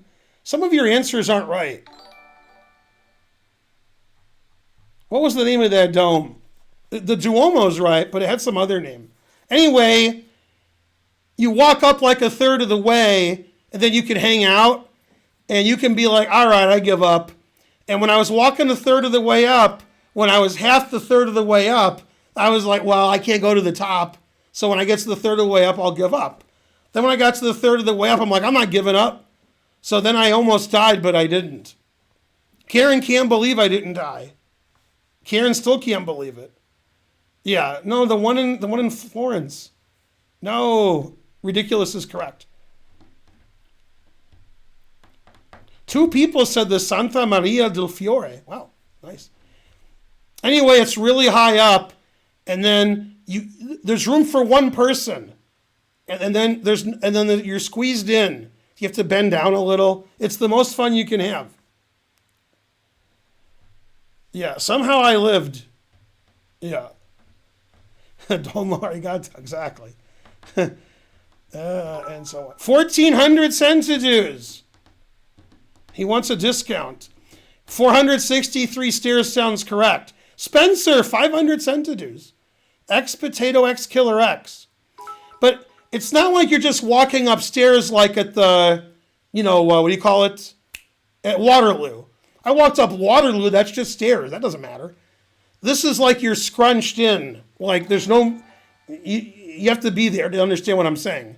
Like, if I'm walking, nobody can walk anywhere else. So if I died on the stairs, I would still be there. I actually don't know what they would do if I died on the stairs. I think what they would do is they would land a helicopter on the roof and the EMTs, I don't know. I mean, they can't pull me up. I don't know what would happen if I died on the stairs. It would have been, yeah, Brunelleschi's dome. I agree. What Kiltzeclaw said, Brunelleschi's dome is correct. That's what it was. Yeah, if I had died in the stairs, they might have just had to close it and said, the guy died, so that we're closed forever. Rebuild the dome. You have to understand, like, I could barely fit in the stairs. And I couldn't stand up straight because I'd hit my head. So you can't see anything. You're just walking and walking and walking, and it's ridiculous. Now, if you're in good shape, it doesn't matter. But if you're me, anyway, I lived. Now, I have a friend who comes on the stream. We'll call him Puzzled Pawn, because that's his name. 3,200 viewers, by the way. I played golf with Puzzled Pawn once, and it was like 95 degrees, and it was a real golf course, not a par 3, and we didn't have a cart. So about the 11th hole, I was done, but I don't give up. So I was actually crawling. I'd hit the ball, and then I couldn't stand up, so I'd crawl to the ball, then I would hit it again. I'd stand up to hit it, and then I would crawl. So I crawled like the last 6 holes, and he said, let's get a cart. And I said, well, we didn't get the cart the first 12 holes. We can't get a cart now. And he was sure I was going to die. He was sure of it. Now, I lived through both of those things. I don't know which one I was closer to death to, but I remember the dome one more. So maybe that one. But yeah, Puzzle Pawn thought I was going to die. And Karen thought I was going to die. And the people walking on the stairs also thought I was going to die. They were like, do you want our water? And I was like, COVID? And they said, what's COVID? Okay. All right. I think I died.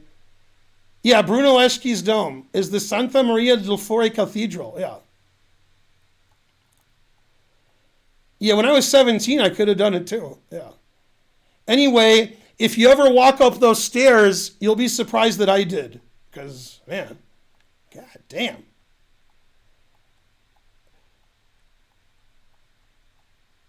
I guess Will was carrying my clubs. I mean, Puzzled Pawn. I guess. That's a good question. I wasn't carrying my own clubs? Terrible. Take escalator next time. Yeah. Those stairs are older than God. It's the first time I said that, and I wasn't really kidding. No, where's all my viewers? Only 3,200. Yeah. All right. Yeah, most people don't crawl. Okay, so here, white played c takes d4, and the bishop's on b5, so queen a5 check. We've seen this trick millions of times on my stream. That didn't stop white from winning, so. Now in this position, it seems to me black could just take that. But all right.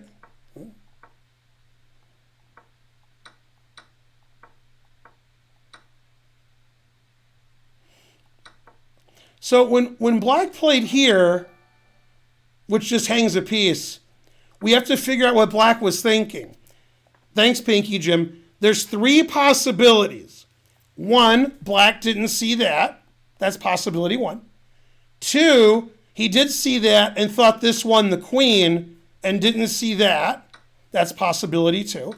Possibility 3 is he saw that and knew he could take this, but forgot his knight was hanging. That's possibility 3. So bishop here just loses a bishop. So now white's back in business. I'm not sure which one is true. I don't know. Yay, the train's over. Well, that was the first one, was he didn't see that. Right.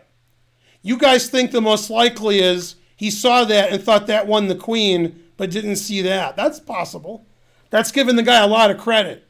So we'll do that one. G6, god damn. All right, now the game's, unclear. Good game.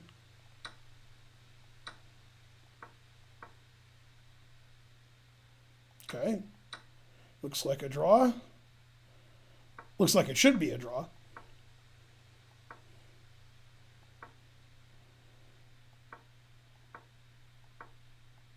Nothing exciting yet.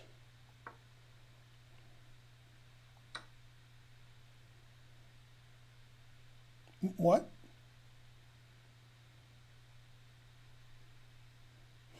Wow.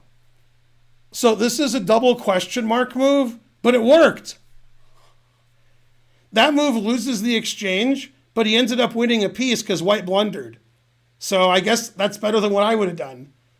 So what happened was you're threatening knight takes rook, and you're threatening knight check winning the rook, and the player with white didn't see knight check winning the rook.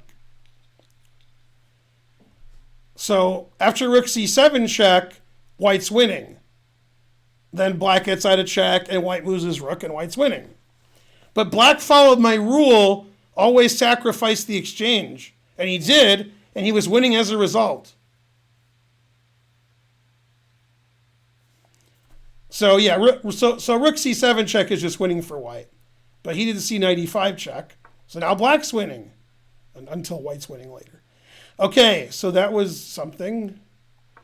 I think the game ended in a draw, actually. All right, now, this is very funny to me and very insulting to the players. But being funny to me is more important. After rook d3, double question mark, black can do the same trick again. The same trick. The same one. 200 centidues. Rook f8 check. Oh no, he didn't. And he didn't. White has one legal move. And then it's the same fork. God damn. By the way, white didn't lose this game. So yeah, rook d3 doesn't work because rook check. This would be like a good puzzle rush problem. Like every move wins, but okay. Now also, g5 check is annoying because king here allows this check, king here allows this check, king here allows this check, and then this check. So also good. All right.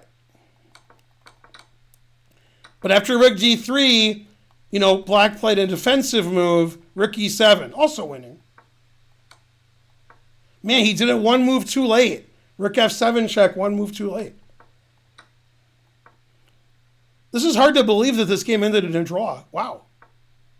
I mean, black's really winning. God damn.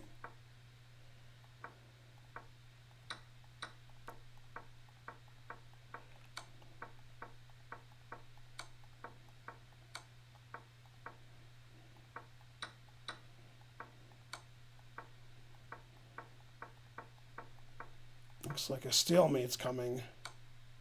There we go. That'll set up a stalemate. Whenever your opponent has nothing left, you have to watch out for stalemate. So h2, king h1, this is prime stalemate real estate. Yeah, now it's a draw after that move. That's a blunder. Basically, any move wins except king h4. Any other move wins. Yeah, now it's a draw. Yeah, rook b4 check. Yeah, the engine doesn't see a way out. The rook just checks forever, and if you take the rook, it's stalemate. And the engine says it's equal, so that means there's no way out.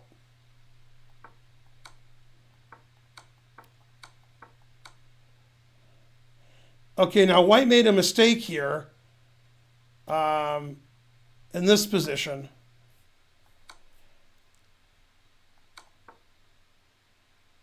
Yeah, here, funnily enough, this is shocking to me. Rook takes g6 draws. That's amazing, because if knight g3 check, you take it. And if rook check, king takes, it's just rook and knight versus rook, and it's a draw. So black can't win this, because black has to keep his rook here and black can never check as I take it. That's so strange. Black just has no winning idea. That's weird. After here, now black's winning. Yeah, now it's not stalemate anymore. That's a blunder. If he wants to win, he just has to move his king over. See, you can't sacrifice your rook here because the king could move. So if you sack your rook here or here, I can take it. It's not stalemate. So now black wins. So after king and d2, black would be winning. Because if white sacks his rook on either square, I can take it. There's no stalemate anymore. But he blundered with this, and now it's stalemate again if you take it. And now it's just a draw.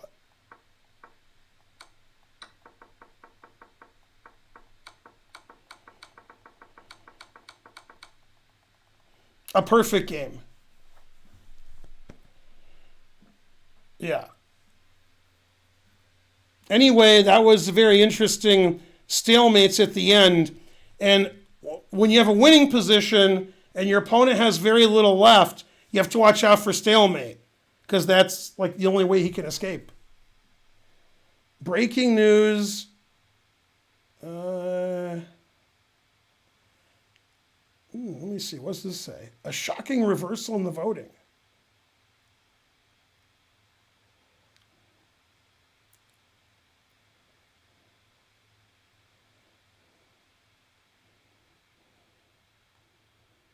It doesn't seem very shocking. They certified the election results? How is that shocking? What?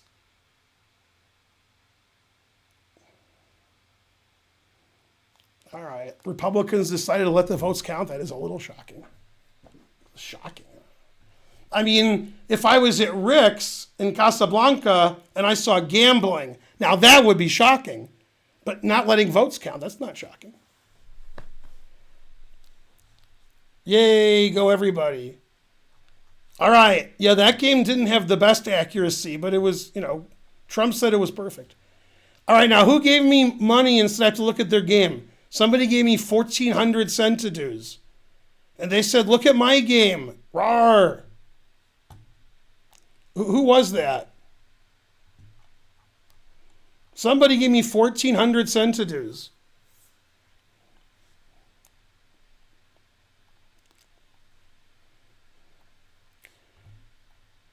Let's see who did it. It was EECCUC. I posted the game in the 4 pawns I was white Discord, 26 moves. Okay. 3,200 viewers. Hooray. All right, let's see. 26 moves. Discord. That's 25 moves. Close. There it is. I found it. It's on chess.com. Both players are rated between 1,000 and 1,100. So on Lead Chess, they would be like the best players, I guess. I'm going to go to the bathroom and get some more Perrier. Let me know if I can get you guys something. You can tell me on Discord or in the chat, and then I'll come back with whatever you asked me to bring, pretzels or something. Yeah, etc. I think the most I ever had was a lot more than that when Carlsen was playing Caruana for the World Championship. You'll take a Coke? Okay. Sushi. Here's the guy before me. I'll take a hot dog. It's going to be vegan. Hazelnut latte. Well, if I bring you a hazelnut latte, you have to thank me by saying thanks a latte. All right. Not sure why I was banned from the Starbucks.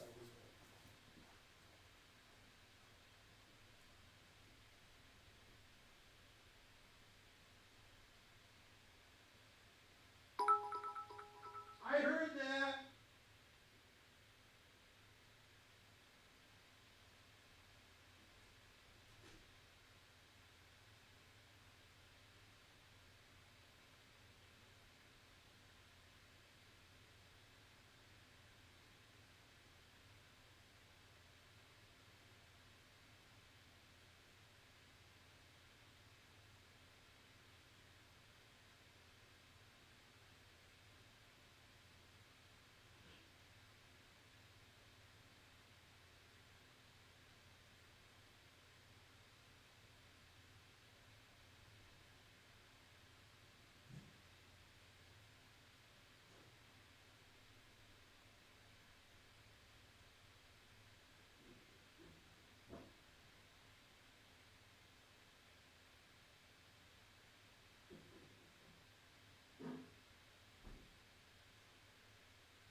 I like the way our fridge is a Perrier fridge.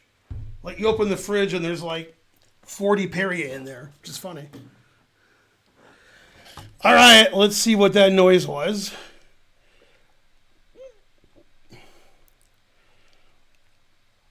I don't see it. I heard a noise. Why don't I see the noise? Oh, there it is. Grunge War, 200 centidues. Hooray. Hey, we gained viewers when I left. Yeah, I noticed that you restocked, Spencer. There was a lot of Perrier in there. Okay. After this game, we'll look at Spencer's game that he posted. We have the Alyokin. Alexander Alyokin. The 4 pawns attack. Rawr. Okay, I've had white and black in this position. Ooh, that's not a good move. All right. Yeah, you got to... When you play this line for black, you have to attack the D pawn.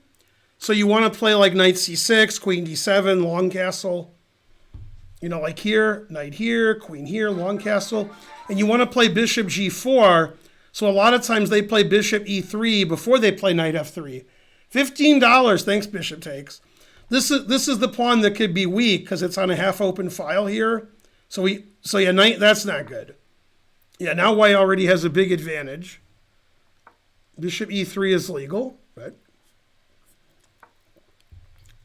Yeah, g6, you can't do that. Can't play e6 and g6. Bishop gets trapped. Too many weak dark squares. Papa John's. All right, h3 is okay. He obviously wants to win a piece. Black says no. Yeah, and this is just bad for black. It's too passive. Too many weak dark squares here.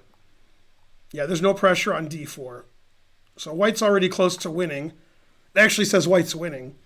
Now f6. Boo, never play f6. I mean, you have to take that pawn. Otherwise, black's going to win a pawn on e5. So taking is correct, but he castled long, which is illegal, but it's a bug in the system. So chess.com has their the chess apparatus misprogrammed so you can castle through this attack. Now, because of that, they actually had a meeting at FIDE and decided, I think it was 2 months ago. No, it was 3 months. Wait, what month is this? It was in July. I missed it. They decided in July that FIDE would make this move legal because there's more games played on chess.com than in real life. So because the chess.com server has this move legal, FIDE actually changed its rules. So now you can do it in real life. Before you couldn't. So that's incredible. So now you can just make this move. Yeah, I'm glad you learned that. It's legal now, right?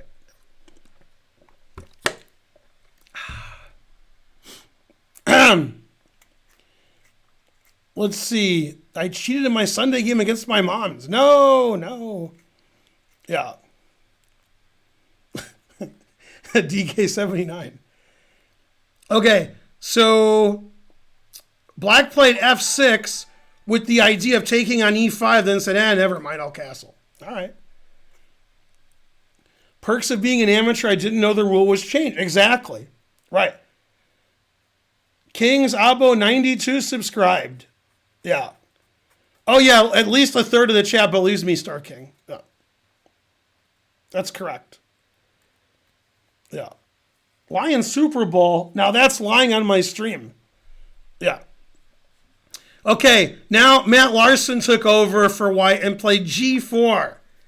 Now, I'm again sacrificing, but if you are going to sacrifice a pawn, that's a good way to do it. Gain like 3 tempi, open up the opponent's king. That's a good pawn sacrifice. Yeah, very good. All right, I would have played rook dg1. Bishop h6 is also very good, maybe even better. g5. Yeah, don't play g5. You're opening your king up more. No, the truth hurts. The engine says all legal moves win for white. Queen f4 exclam. Why does it win? It's legal.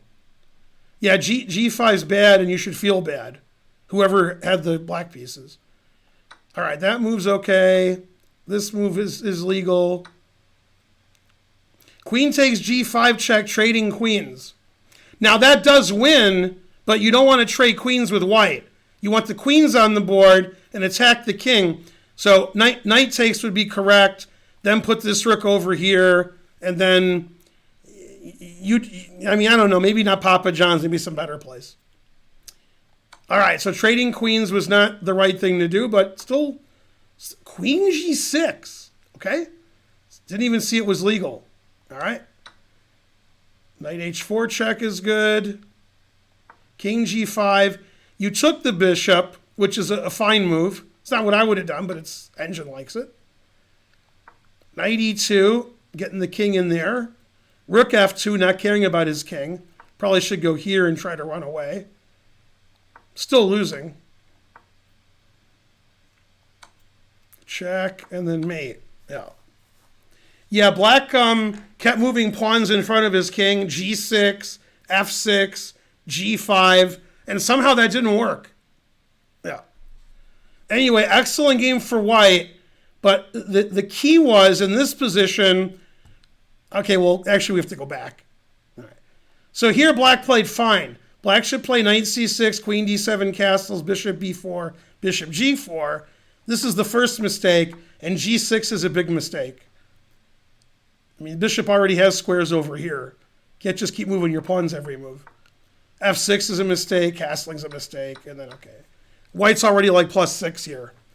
If you make a lot of mistakes with black, and you play Alekhines, right, and your opponent castles semi-illegally, it's probably okay. Probably.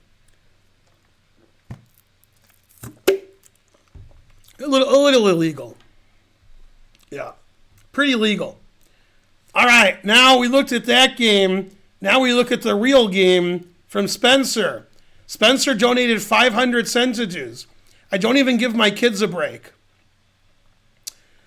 This was played on chess.com yesterday. Spencer's 25.59. Oh, wait. Spencer's 22.25. And his opponent's 25.59. 900 plus 10. That sounds like 15 plus 10 to me. All right. And Spencer was black. He lost to a much higher rated player. Boo, boo. My son. 100 centidues from actor Laramie. Everything I say is a joke, except that and that and that. Yeah. All right, Spencer was black. His opponent played b4, confusing the audience. All right, so Spencer's already winning. That's good. Alfonso subscribed. Yay. All right, g6 is good. These moves are all good. The engine says white has good compensation. Very suspicious. So it's a King's Indian where white sacrificed a pawn. All right. Looks great for black. c5 looks very strange. Yeah, and black's just winning. Just winning. Yep, I like knight d7. Knight e8's also good. It's not clear which is better. Knight e8, the knight can go to d6 and c4. So maybe that's better than knight d7. I don't know. They're about the same. Knight e5. Bishop e2. Takes it. c4 is explosive. Still good for black. Looks good. Looks good for black. Bishop takes is okay. Knight takes f4 is good. Yep, Spencer's up 2 pawns. The engine says he's playing great. Actor Laramie, 366 centidues. All right. So black's played great this game. Black's been better or winning the whole time with no issues. There's been more than one way to get a good position. Spencer chose the way that he chose, which is good. The engine wants to play rook c8 here. Spencer played queen d7. I have no qualms with that. I assume queen g4. Looks good. Great. e5 is good. Bishop g5 is good. Queen e4 is good.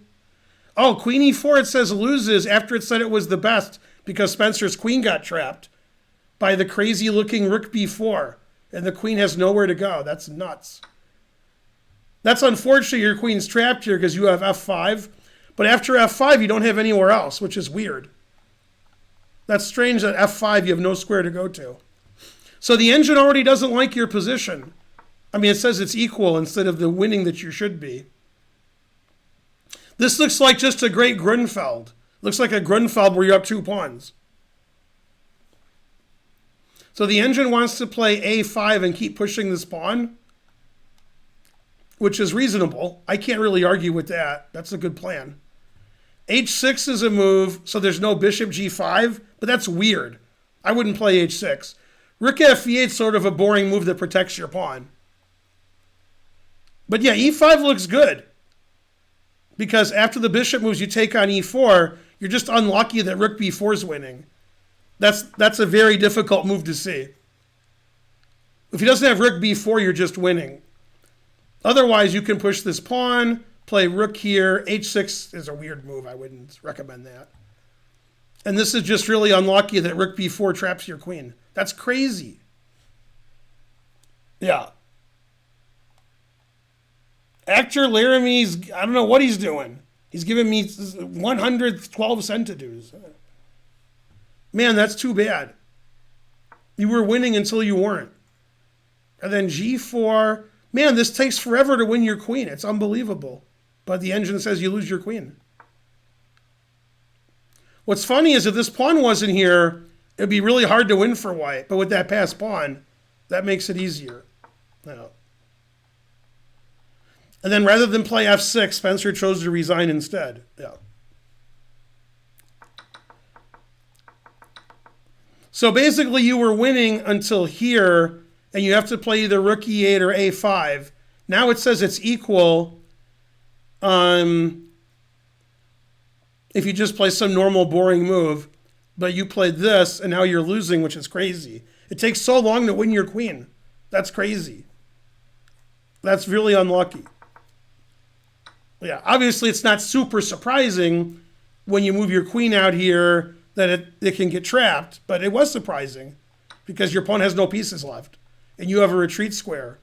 So it seems like that's not going to work. Yeah, that was very unlucky. Anyway, good game until e5 and queen e4. Yeah. Yeah, it is sad because, you know, it looks like you just taken everything.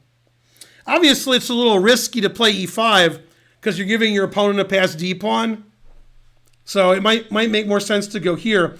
That's a line black can try in the rook b1 Grunfeld. This looks like a Grunfeld, where your bishop controls here, so you just push this pawn every move with your rook here, and then hope that that works. That seems like that's actually the best right now, is to do this. Chess is hard. Yeah.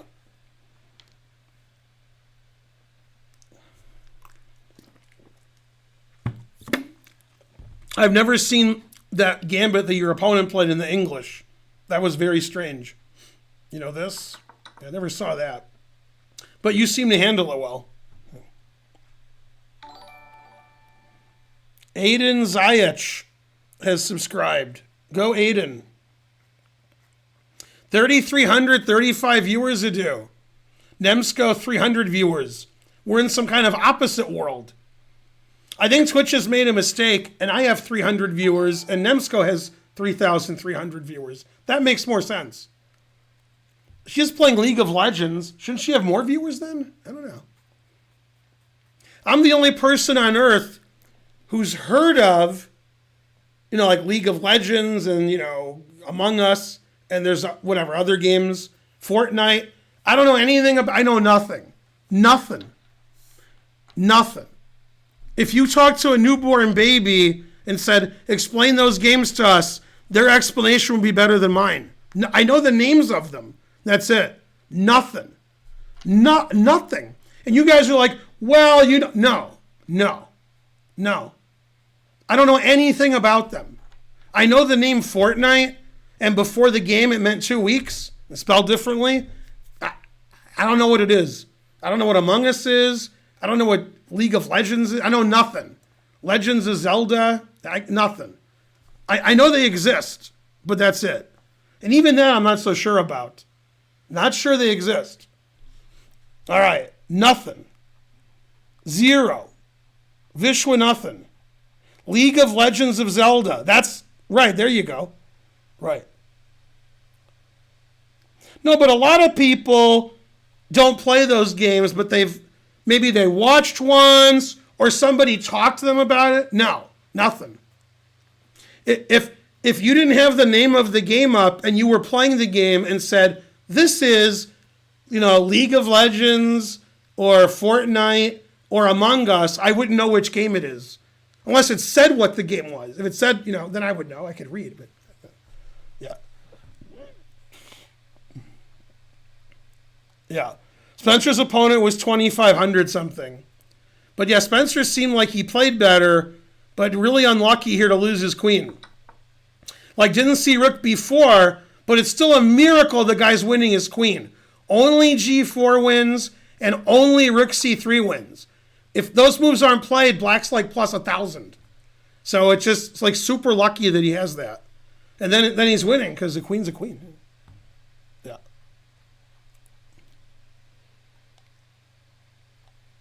Super Mario Pong. If you have any video game questions, that's what my son is for. Spencer Perrier. He knows all video games. But I know nothing. I got nothing. I don't know what you're talking about. Spencer knows what you're talking about. Yeah. Spencer's the world's leading authority at all games. 3,333 viewers to do. Hooray. I don't think Spencer's played Among Us because he's too advanced for that. But yeah. Don't forget about the trains. And if you want to donate 100,000 centidues, this is a good time to do it because there's 3,400 people to see you do it. Think of all the accolades you'll get. It'll be Accolade City. Take me down to where the donations are pretty. Accolade City. Yeah. I'll wait. It's okay. Spencer's the only person in the chat who has a tattoo of Trevenant on his leg. So, there you go. The next Minecraft stream will be done by Holden, not by me. More Papa John's ads. That's right. If you want to know why you suck at chess, you have to ask Zoidberg. Let's ask Zoidberg. That's why you suck at chess.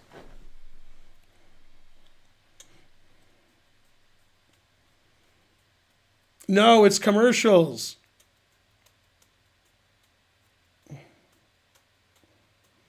$100,000 centidues is like 100,000. That's right. It's like $1,000. I got that donation on Saturday. As Spencer points out, there are chess Pokemon. Spencer is the world's leading authority on Pokemon. Ask him all Pokemon-related questions. Man, Spencer was winning until he wasn't winning. All right, so I can go in order from the games that are here from a week ago, or if somebody wants me to look at their game first, you know what to do. Yeah.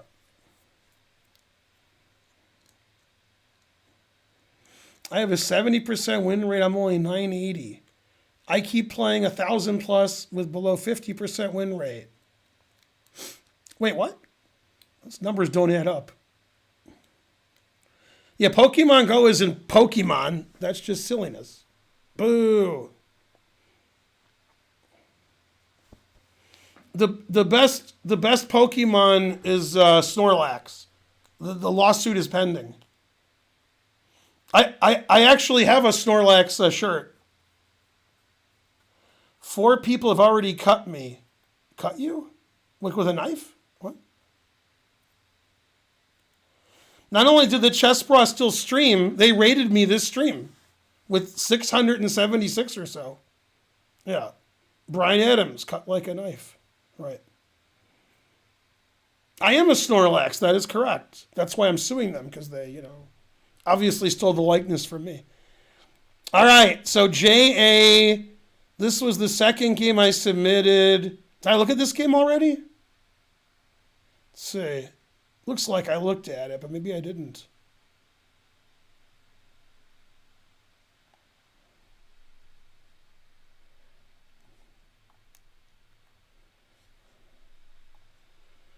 This is a real tournament in real life, submitted by the guy with the white pieces who's in the chat right now.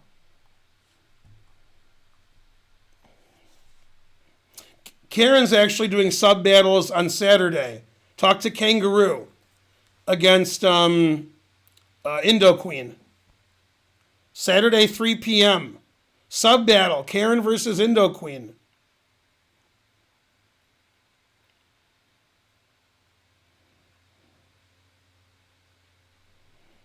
Go, Julian. All right, so white submitted this game. Let's see. There's no moves. There's just the play. Wait, what happened? What's going on? What world am I in? I copied and pasted it, but it didn't work. That was weird. There's a very long sentence in here I have to get rid of. All right. Yay, now the moves are there. That's better. I didn't play as well. This is more interesting. I blundered. Highly suspicious. All right. Etc.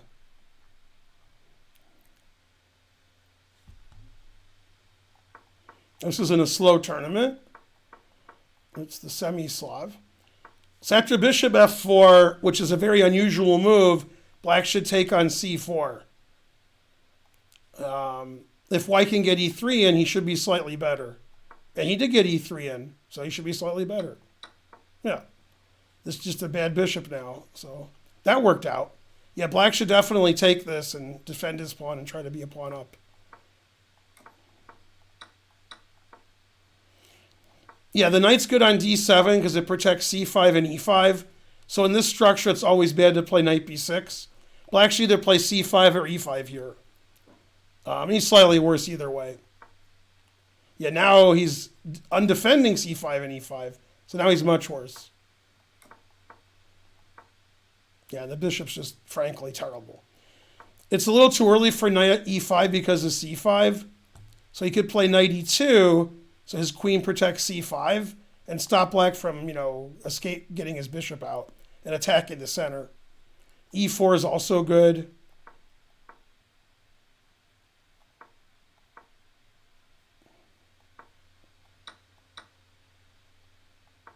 Yay, he got in c5. Now he's only slightly worse.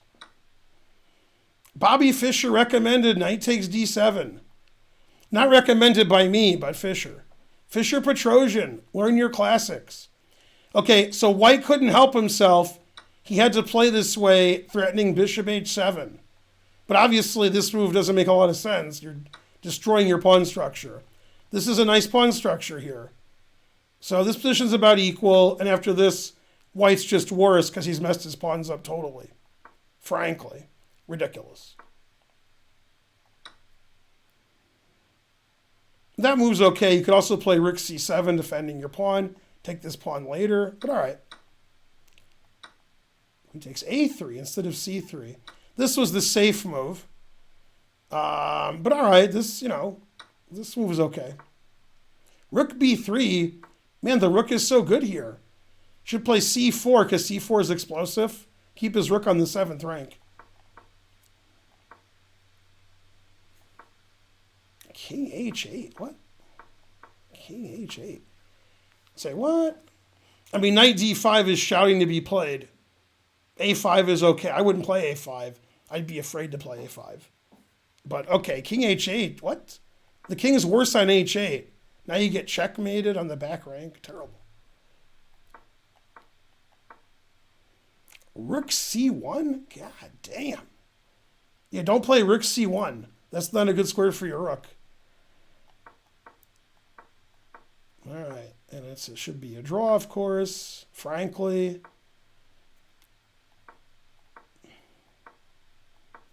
This is the game that... e5? Egad. Giving up all the white squares. Now you could go here if you were white and say Atari and take off this pawn. Especially if you're C.L. Smith. Queen h5, playing for the white square weaknesses. Go Karpov. Threatening checkmate. What a player. Put it in H. All right, so this is very funny. This is like the game, that guy that we just looked at versus Spencer Feingold. Very similar. H4, double question mark, and now black is winning. Did you guys see the winning move for black? By the way, black didn't see the winning move for black. So black did not win. What's the winning move for black? Anybody? No, rook c6 was actually played. No, that's what he played. Yeah, Julian's right. Knight d7. The queen is semi-trapped. And wherever the queen goes, knight c5 wins material. The queen has two squares. Queen a6 is a triple fork. And then you're forking the bishop and the rook. So black's winning. So knight d7, knight c5 was winning. But instead, black played rook c6, and now there's no knight c5, so the game still continues. Okay, crazy exchange sacrifice. All right.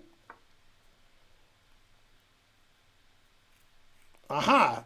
It wasn't crazy at all. It just doesn't work, but it's not crazy. This is amazing that white's better here. This is the luckiest thing I've ever seen.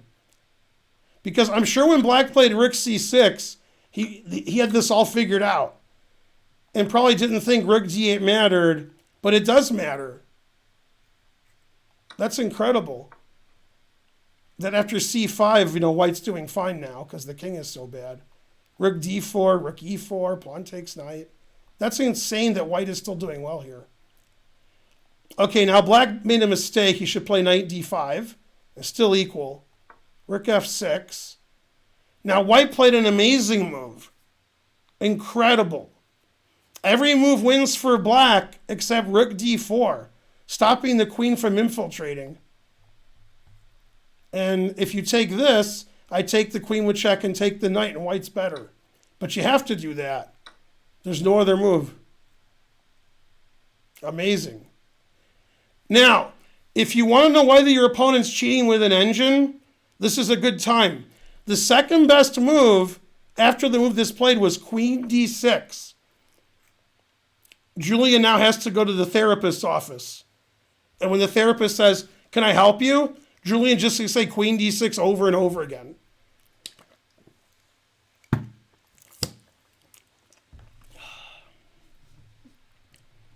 Queen d6, the second best move. God damn. If queen f8, there may be more than one reason, but obviously I can trade queens and take the knight on b6. Take the pawn on e4. Yeah. Queen d6. The second best move for black. Damn. If you play queen f8, obviously this is good, but queen c7 is also good, threatening rook d8 and the knight. But, I mean, simple is just to take and take and take. Just simply good for white. All right, so rook takes queen was played. This is the best. And this is excellent winning chances for white because white's up a pawn. Pretty good play so far. So if the black king was over here, it would be drawn with best play. But the king's pretty far from his pawns. Rook f4 is good. Oh. Yeah, and this should be winning for white.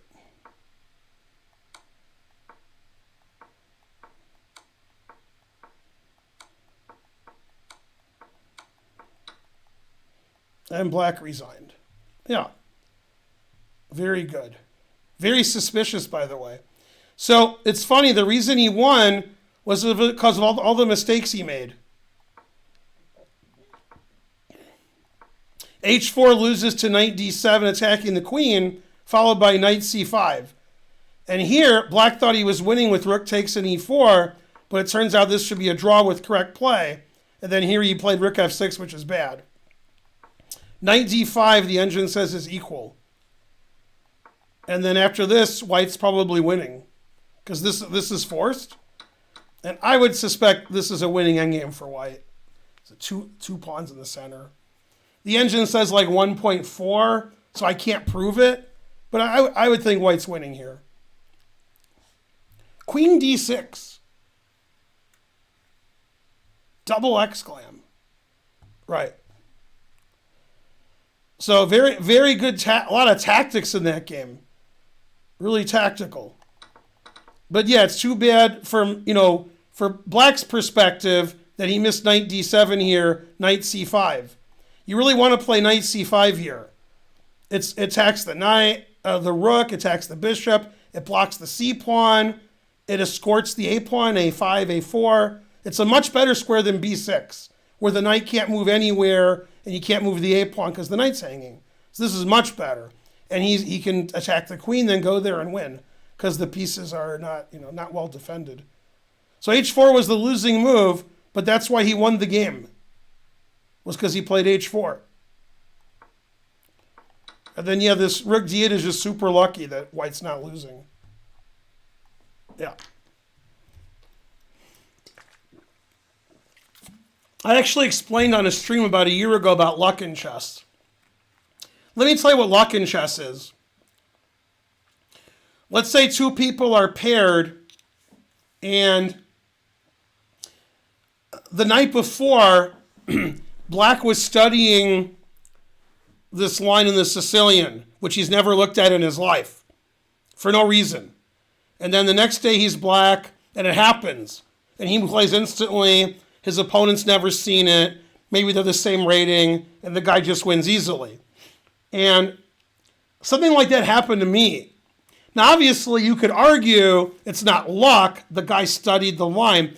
It's luck for the individual game. If some other opening happened, But there was a game played a long time ago. I'm going to say 30 years ago. But it could have been 20 years ago. It wasn't 10 years ago. It was between 20 and 30 years ago. And it was between Dmitry Reinderman, the Dutch GM, versus Garry Kasparov.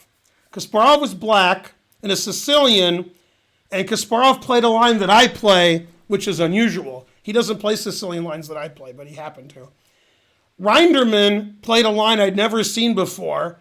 Kasparov played a novelty and crushed Reinderman. God damn. Okay? I mean, like the UN was like, did a nuclear weapon go off? And it was just Kasparov playing Reinderman. But anyway, that game was played on a Friday, and I was watching the game on the internet, and then I analyzed it a little, and then the next day in a tournament where I drove to like 200 miles, in round one, the guy played the way Reinderman did. And I played the Kasparov way, and the guy knew nothing, and I took all his pieces. And I was like, man, if the guy played like that before the Kasparov game, I would have just sat there confused. So that was just, I was lucky. Like, if Kasparov had played that game a day later, I would have been $1 short, etc.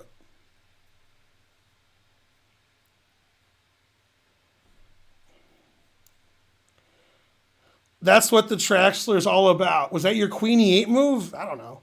No, Queen E8 is another story. That story is much more boring. 3,400 viewers to do. Yeah, Queen E8 had to do with me reading a book. That's a different story. Yeah. Now, actually, when I played Richard Benjamin in 2011 in St. Louis in some weekend tournament, he has a pet line that he plays, but what he didn't know is I was analyzing that line with Yasser after his game with Mamedyarov from the World Team Championship in Ningbo, China, where I was coaching Yasser. So Richard Benjamin played the same line Mamedyarov played, and I won the most brutal win in chess history. And somebody in a magazine said, that's the worst game a Masters ever played. Man, they didn't... Richard Benjamin's king was on E8 at the beginning because he's black, and it ended up like on H4 on move like 16. Anyway, I won brutal, horrible. I mean, the worst beating anybody's ever taken ever, okay, including Rihanna. Anyway, when the game ended, I said, do you know Saruhan Mamedyarov? And he said, I don't know anything. So, yeah. Anyway, that game was all about the Benjamins.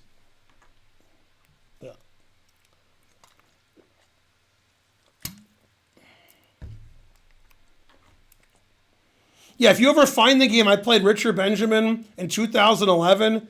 God damn. Nobody's ever been beaten that badly ever by anybody ever. But it was just because,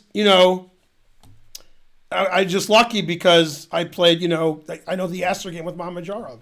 So let's see if I can find that game on the internet. Feingold Benjamin. That's not going to help. Richard Benjamin.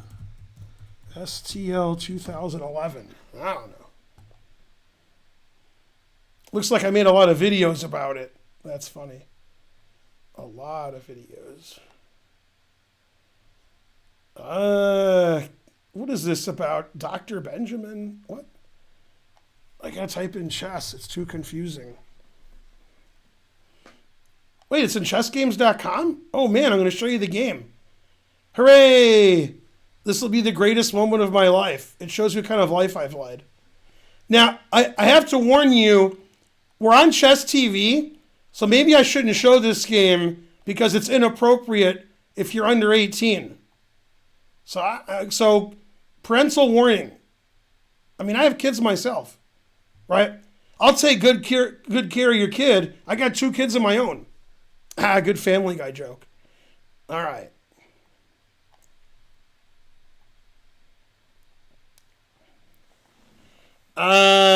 Let's see. Nightbot. Yeah, do what Nightbot says. Yeah.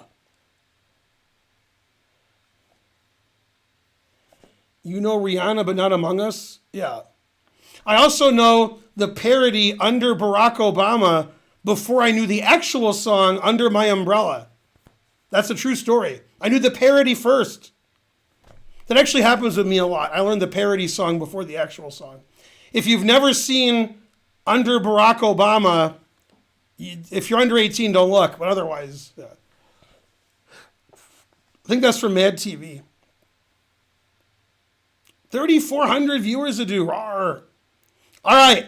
This is the most brutal game I've ever won ever against anybody ever. This was a slow game, like game 90 or 40 and 90 or something. Yeah, something. All right. He's like 22, 20. I don't know. So this is what Mamajarov played against Yasser.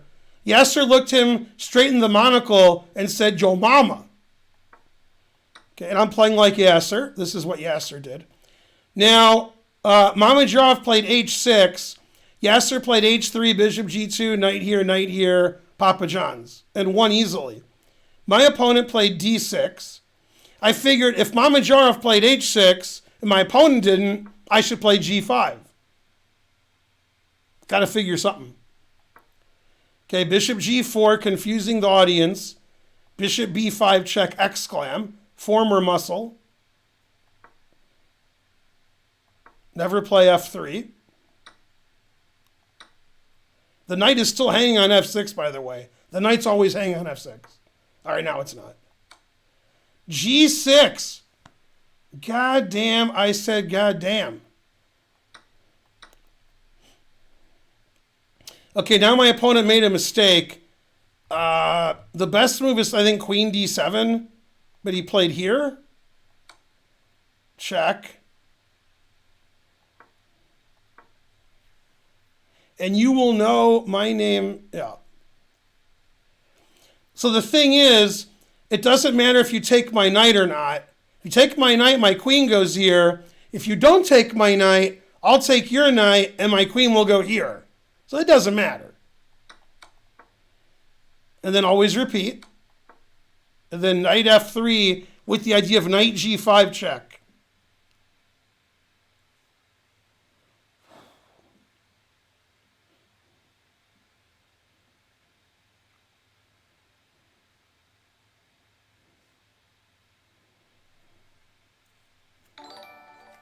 C.T. Wilkinson subscribed. 3,500 viewers. By the way, the engine announces mate. Notice how I repeated, though. See? No. He didn't resign. He wishes he resigned. Okay, now I made the quickest checkmating move. Let's see who finds it in the chat first. The first non-sub to find the... Wait, I can't ask you the best move. You guys will cheat. Boo! Don't cheat. You guys are cheaters. Boo! Stop cheating. I said the best move. You guys are suggesting the worst move. Queen h3 means you don't see queen takes queen. Knight f7 is shallow and pedantic.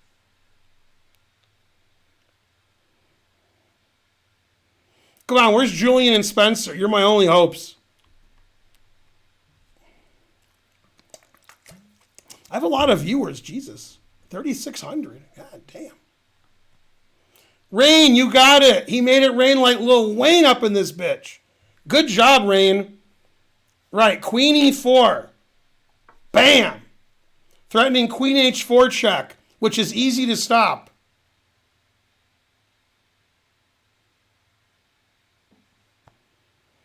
No, queen e4 is correct. All right, step right up. Who wants to stop queen h4 mate? Step right up. That's right. King h5, hobo dog. That's the best. That's right. That is the best move. King h5. Okay, and then I thought queen might come over here and defend later, so I played there. God damn.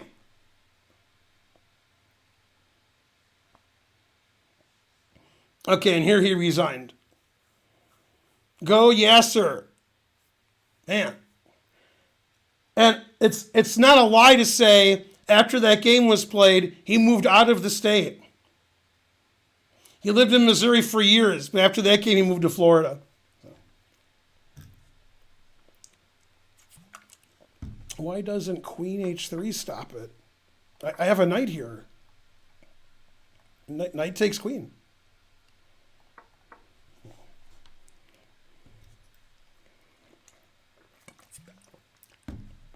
His game is good except for one thing. That was his pet line.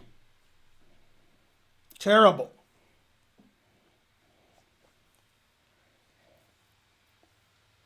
Yeah, the best move is queen takes e6. Otherwise, I mate quicker.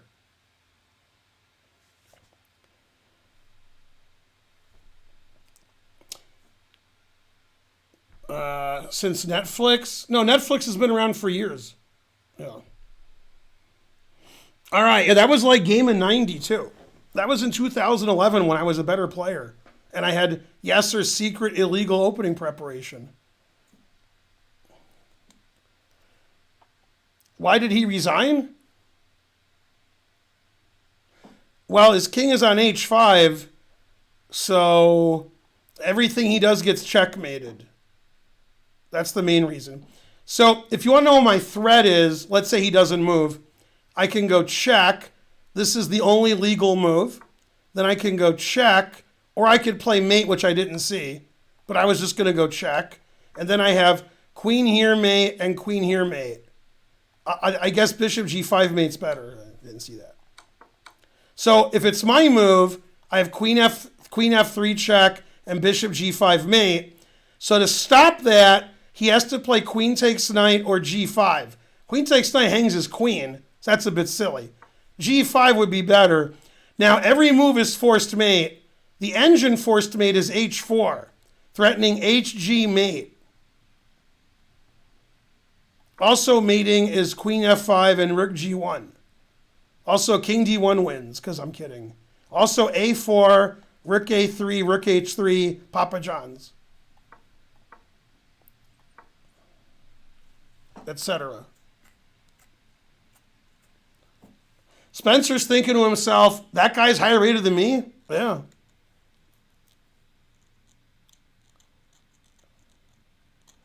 Yeah, Julian likes a4, rook a3 because, I'm funny. Yeah.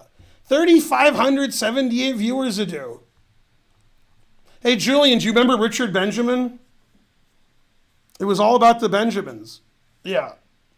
Julian's like, after that game, I don't remember him. No, what do you mean no? What? I told you he left the state. So, yeah. Would you trade queens if he took the knight?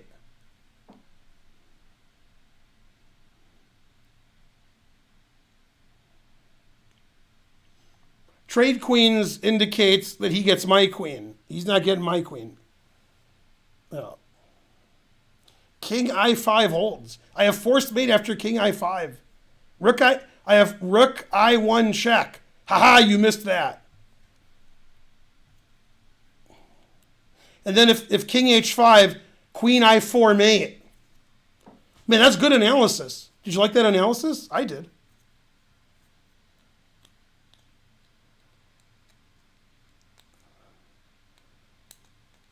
Up and at them. Up and at them. Up and at them. Up and at them. Up and at them. Better. All right, we'll get rid of that. Got to get rid of something. We don't have so many games left. We only have like 50. Something.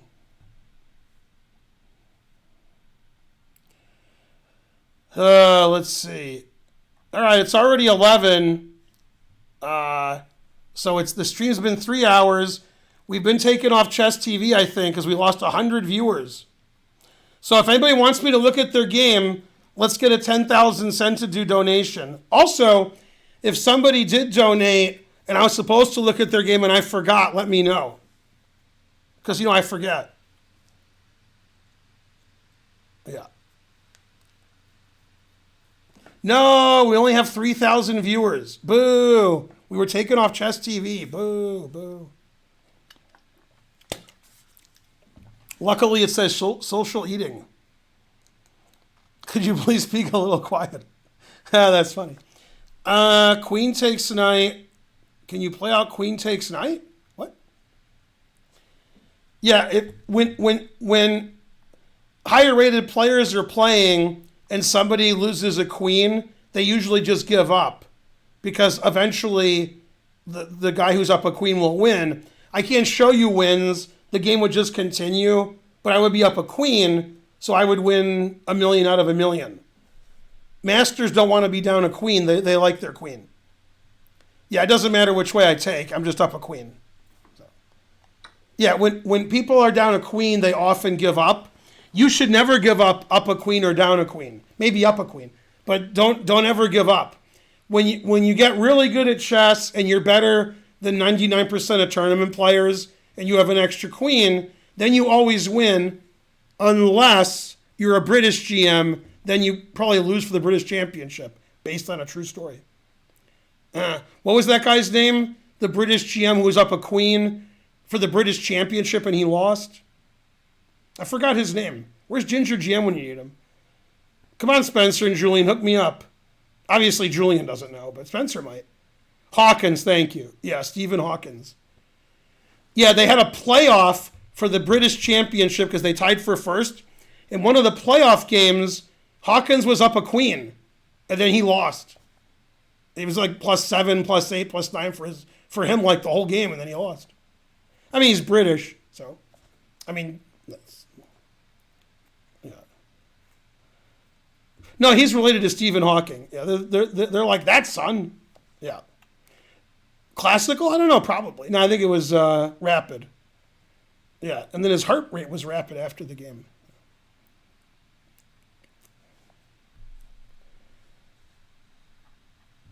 That's right, MC Hawking, the famous rapper.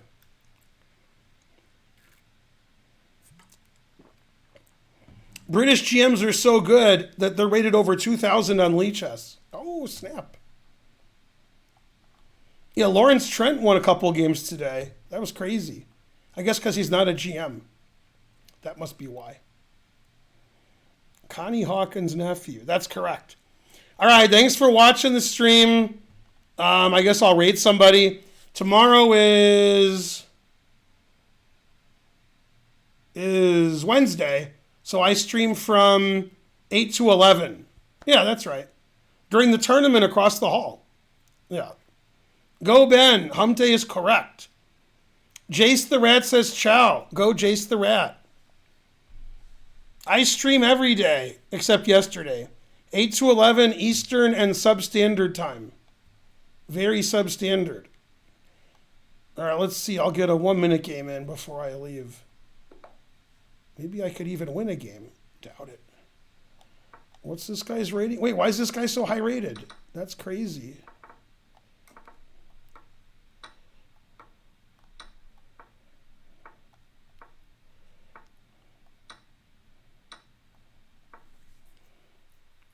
like this guy's rating. It's too good. It's in too good of shape.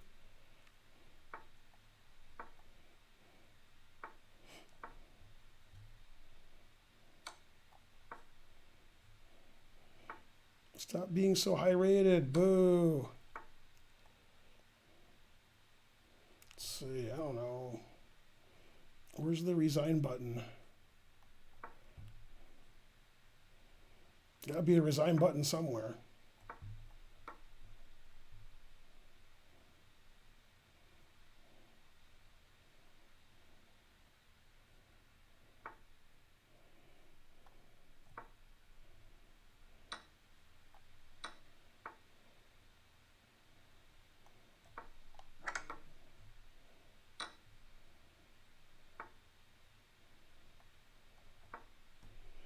Yeah, my position's not very good. There's good and there's not good. This one's not good.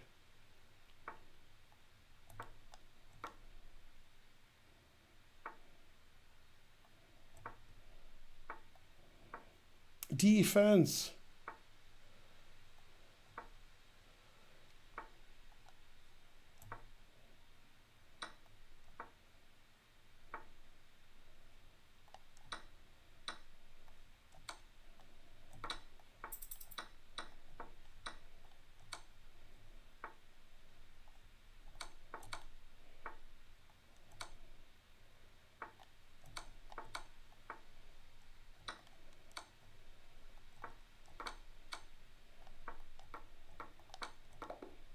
I win!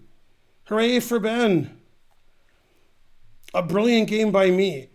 7,000 mistakes, 8,000 blunders, 9,000 missed wins. Hooray! Man, that was the worst game in the chess history. Proving that I always cheat. Brilliant. Not even close. Yeah. Wasn't Penrose a world correspondence champion? Jonathan Penrose? Maybe. Hooray for Ben. Yay. It says every move you made was the worst. FIDE is investigating your title. Yeah. That was terrible. All right. I'll see you guys tomorrow. Only 2,000 people watching. That's not enough to keep streaming. Let's see. Who am I going to raid? Who's paying me for this raid? Not you, not you, not you, not you, not you, not you, not you. Man, I should keep streaming. I don't want to raid anybody. Terrible. All right, one more game. I can't go out on a win. I have to lose.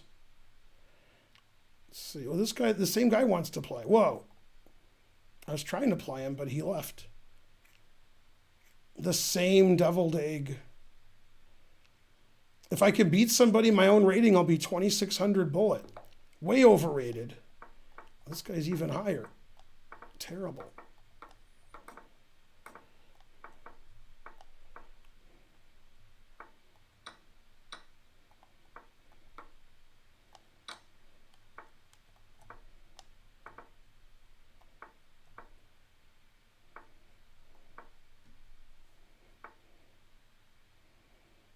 Go, Ben. Go like a pro, Papa John's.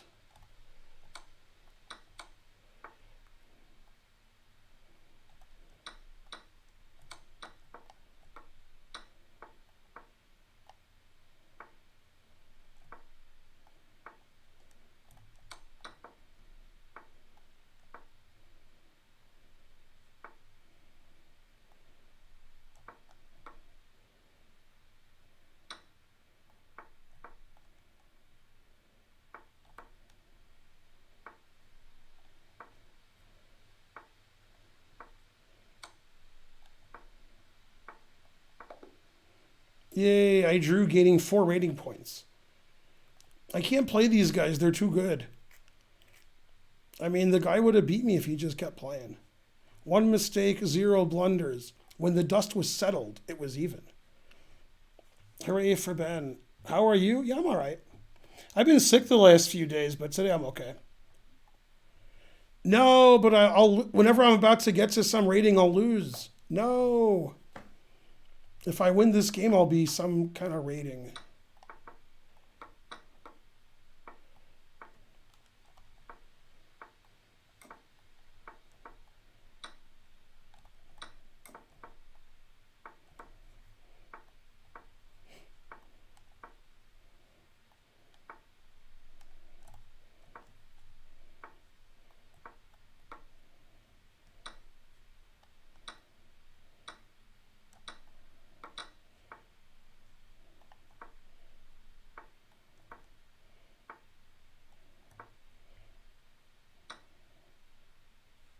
position is not very good.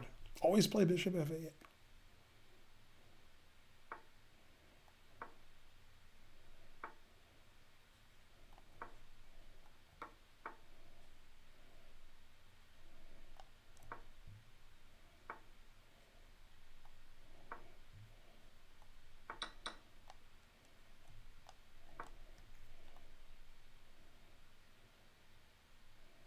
This guy's way better than me.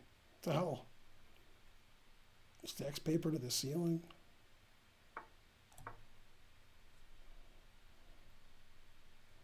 Yeah, have more time. I'm still going to lose, but I have more time.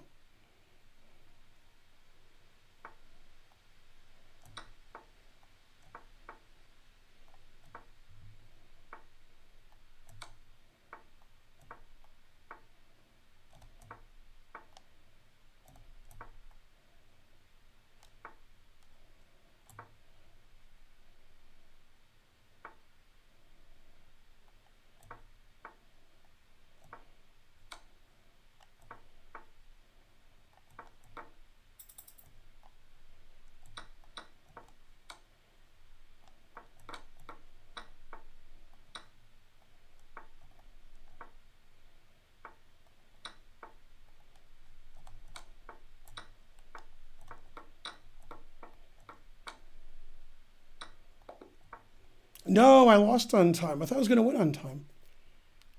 Darn. I was doing well until I wasn't. 2 mistakes, 1 blunder. A chaotic game, yeah. No, I thought I was playing fast at the end, but I wasn't. 56 moves, terrible. All right, I can never stop streaming until I'm 2,600 or I guess 2,000 at this rate.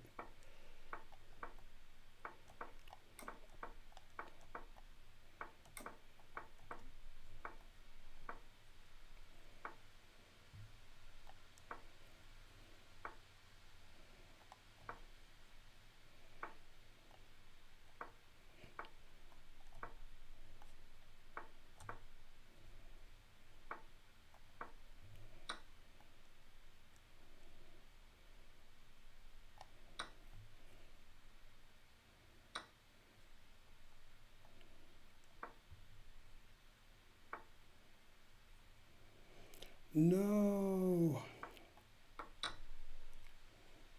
Position's not very good. It's kind of good.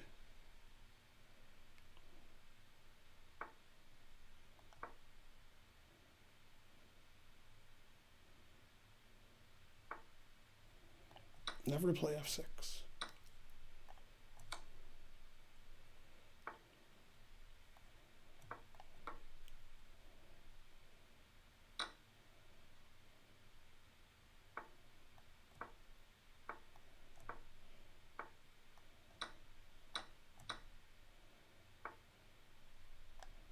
Still theory. Unusual theory, I'll give you that.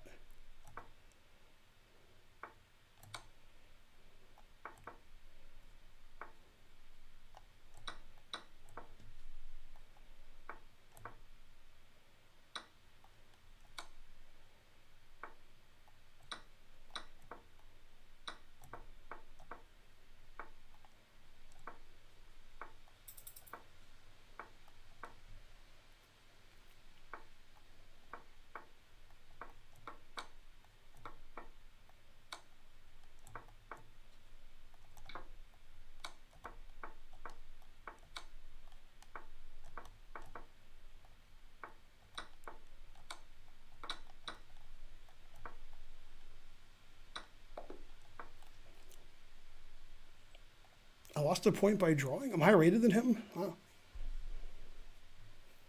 3 mistakes, 3 blunders, Papa John's.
Oh, he disconnected, it said. Good time to disconnect. Hooray. A great disconnect. One mistake, 0 blunders. 2 bishops, what else? Hooray. Where's all the donations for my 2600 speed run? All right. I only get 6 points if I win. I'll never be 2600. Never.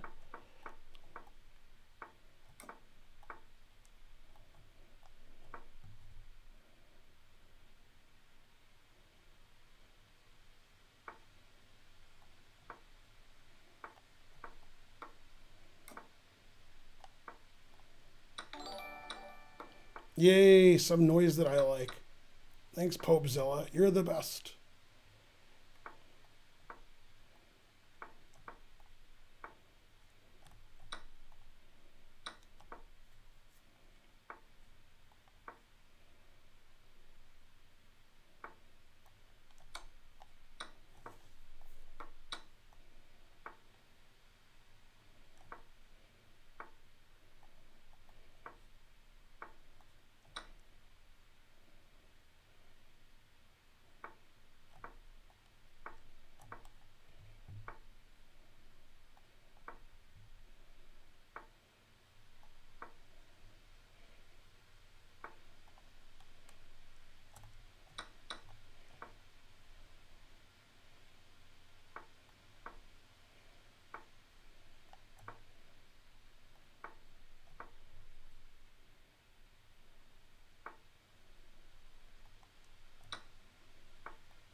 Hooray. 2598.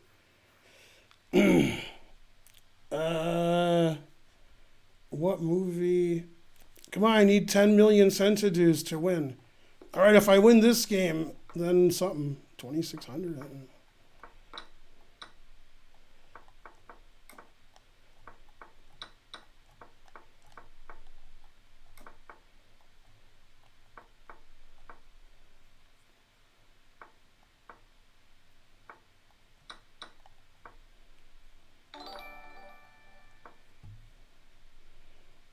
Yay, noises I like. Thanks for the sub, Thaddeus. You're the best.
Yay, 2604. May the donations begin. All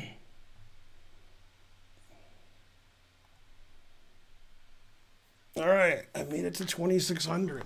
As long as we never look at my blitz rating, everything's fine. Tactically sharp. I'm an old man. I was confused. He was a good sport. Let's go. I am going. Yay, 260 centidues with a 4 at the end. Don't really understand what the 4 is. Oh, 2604. Ah, okay. Yay, thanks, McJurgle. I wish my rating was higher. Combined poorly. That's true. Very poorly. Yeah. All right, Thaddeus gifted a sub. Thank you.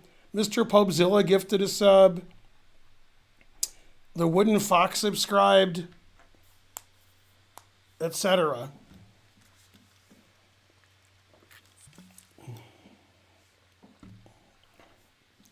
Let's get to level 5. Let's get to 2,100 subs. How many do we need? I'll have to donate some subs to get the ball rolling. All right, everybody give 5 subs. Let's get to 2,100.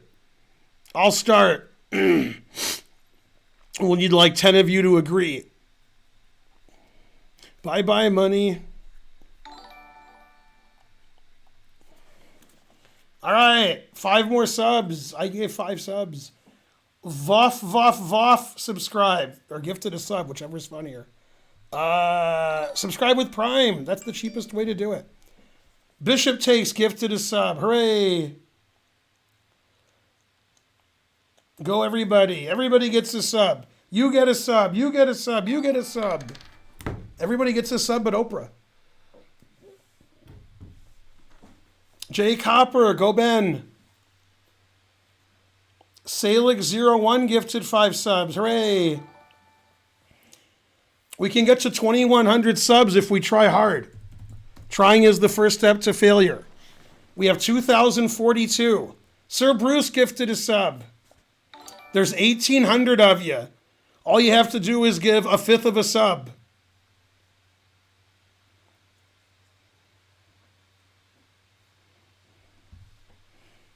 Yay, level 2 complete. All right, so I got my bullet to 2,600 due to them giving everybody 150 points. Now my rapid and my blitz need to get that high. I got a long way to go for those. Damn. X Big Poppy. They call him Big Papa. Attic No Basement subscribed. Don't believe him. Whichever one's available. McJurgle gifted a sub. And MC Jurgle. Why did they give everybody points? I don't know. They claimed it was so that the blitz and the bullet ratings were more similar. Strike It Up subscribed. Light it up. You can do it. In England, it's time to light them up. It's 4:20 in the morning. Go UK. Level 5. Hooray. Not sure why it's a level 5. What's happening? What am I missing? Something funny must have happened. What just happened? What's going on?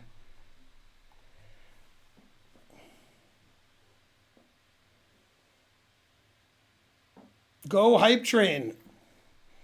It went from like level 3 to level 5 like immediately without a lot of subs being given. I like that. The train was way behind. Player Void subscribed. Hooray. Go Hype Train. 15 gift subs not showing up in chat. I knew it was something funny like that. Let me see what Streamlabs says. Streamlabs says Bill Finesilver gifted 5 subs. I don't see that in the chat. Yeah, Bill Finesilver gave 5 subs. There it is. All right. The 15 gifted subs I don't see in Streamlabs either. I don't see them. Maybe it didn't happen. Hooray! We're almost at 2,100. That's because the 15 never happened, right? That was funny. 271%. You have to give 271%. Not sure why. All right, let's give out subs for trivia. You guys like trivia, right? Something like that. Let's see, trivia. Remember, you have to not be a sub to win the prize. I'm going to give the prize to the first non-sub who's correct. Even if a sub is correct first, I'll just wait for a non-sub to be correct. So basically, if you're a sub, you have no reason to answer. But you can anyway. What's the name of the Belgian interclubs team I played for in chess when I lived in Belgium? Which team was it? Go in the chat. What was the name of my team? Fries is a good name.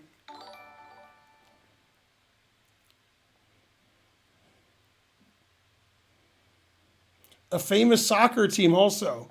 Tottenham, not in Belgium, but, good. Tried.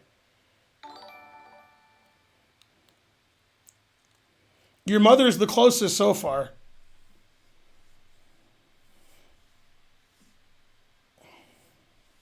I thought this was easy because I've mentioned on the chat, but nobody even understands what I'm talking about. I mean, Dortmund is a team, but it's in Germany. This was a team in Belgium. Sugar Rushlar subscribed. Hooray. Bayern Munich is not, that's not in Belgium. Anybody? It's a famous soccer team in Brussels. There we go. The Kid 92. He got it first. Anderlecht. That is correct. He wins. Go to Kid 92. You get a sub. That's right. I played for Anderlecht. Go Anderlecht. Okay. When I played for Anderlecht, we had a Dutch Grandmaster play board 1. Which Dutch Grandmaster played board 1 for our team?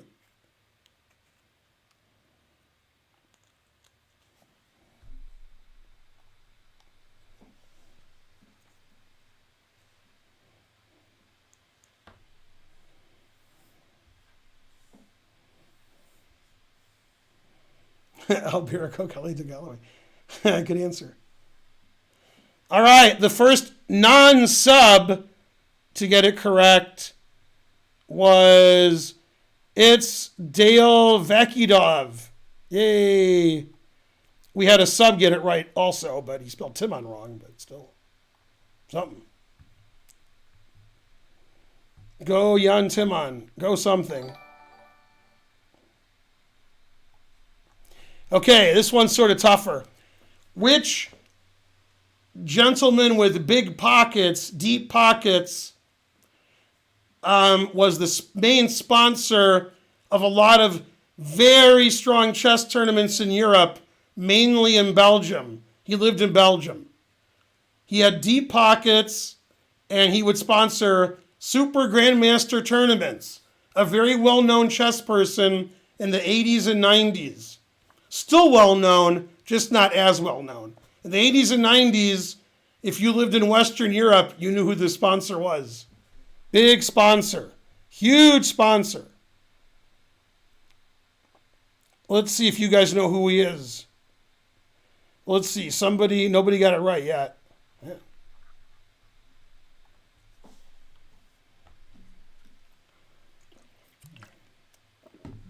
And nobody knows. Wow.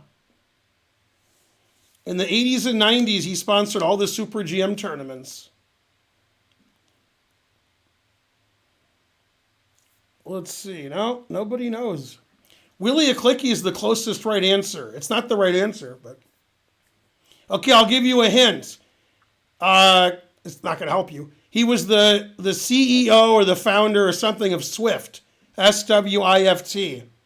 Society for Worldwide Interfinancial Telecommunications? I don't know. It was a way banks gave money to each other. He was the head of it until they got rid of him for suspicious behavior. Yeah, you guys are terrible. Nobody knows. Oh. All right, the correct answer is Bessel Koch. Besselkok. I think there's 2 S's. Yeah. Go Bessel. He sponsored all the big tournaments in Brussels, all the Super GMs. He was the head of the GMA. He sponsored it. Man, you guys, how do you not know that? I guess because it was 30 years ago. Damn. That's right, because you didn't want to root for somebody else. Boo, boo. A schmoke and a pancake. That's correct, always. Terrible, frankly. Okay, 1 year in Vikonsay, which today is called Tata Steel. I think then it was called Hogovens, but, Vikonsay. I won the Brilliancy Prize for the whole chess festival. A group, B group, C group, open tournament, didn't matter. I won the Brilliancy Prize. 500 guilders. Yay. Who was I playing against? Who was my opponent? Who was my opponent when I won the Brilliancy Prize?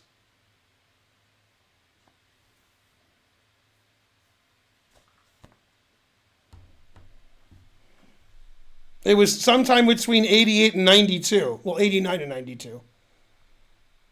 Well, 89 and 90. It was either 89, 90, or 91. I don't know.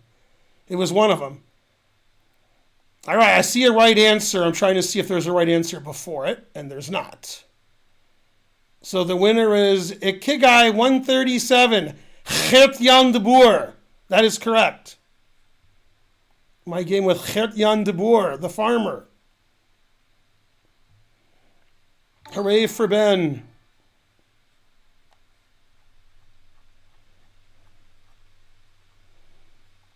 My filter stopped. That's funny. David Arganian, Joel Benjamin, Paul Morphy. Every answer is better than the last answer, except for one thing. They're all the worst answers. Boo.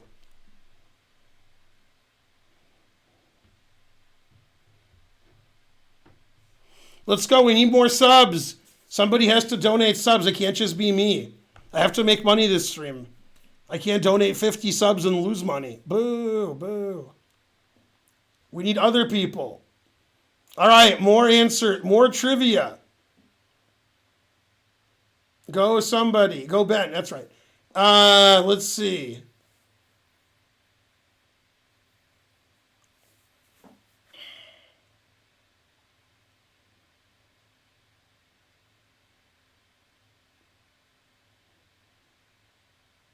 That one's too hard. I can't ask you ones that are too difficult. Okay. I've played in nine U.S. championships. In my 9 U.S. championships, once, I had black in a Smith Mora. In my 9 U.S. championships, I had black in one Smith Mora. Who was my opponent? 9.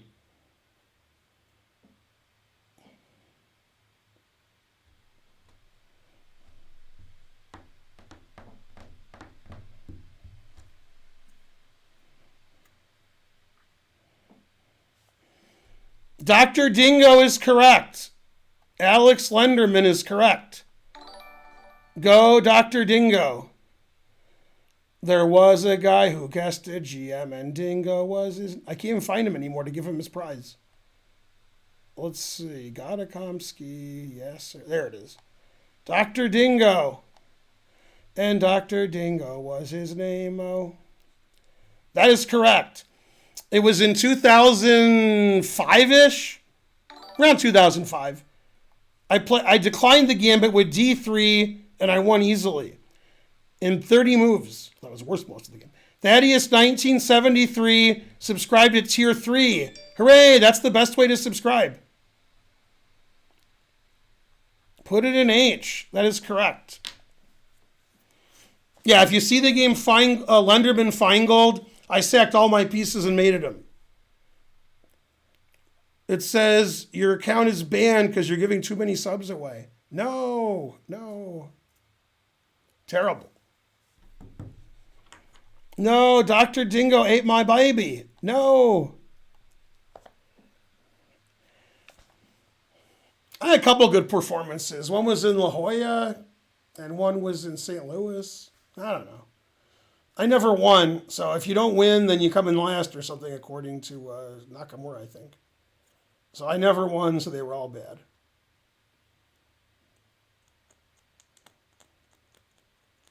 Did we get to 2,100 subs yet? Let's see. We have to get there. 2,058.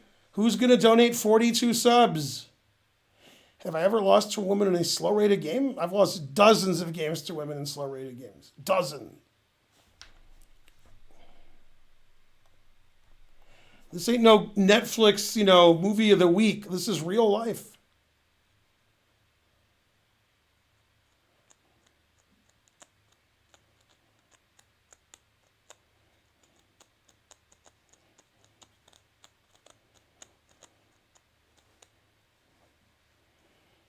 Where's my 42 subs? The answer is 42. That's just well known.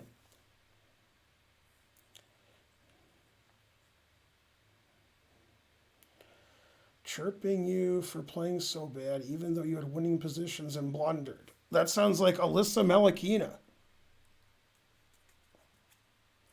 Wasn't totally accurate, but it was pretty accurate. I did play Judah Polgar before most of you were born. That's correct.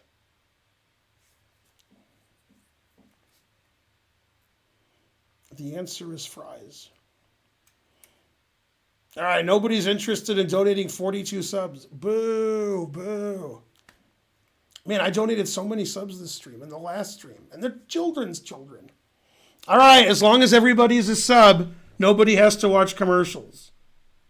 Or if you get a small child to figure out how ad blocker works. All right. See you guys tomorrow, 8 to 11. I'll see you in about 21 hours-ish, but a little less. Yeah. I'll try to find somebody to raid. Also, if I find somebody to raid, I'm going to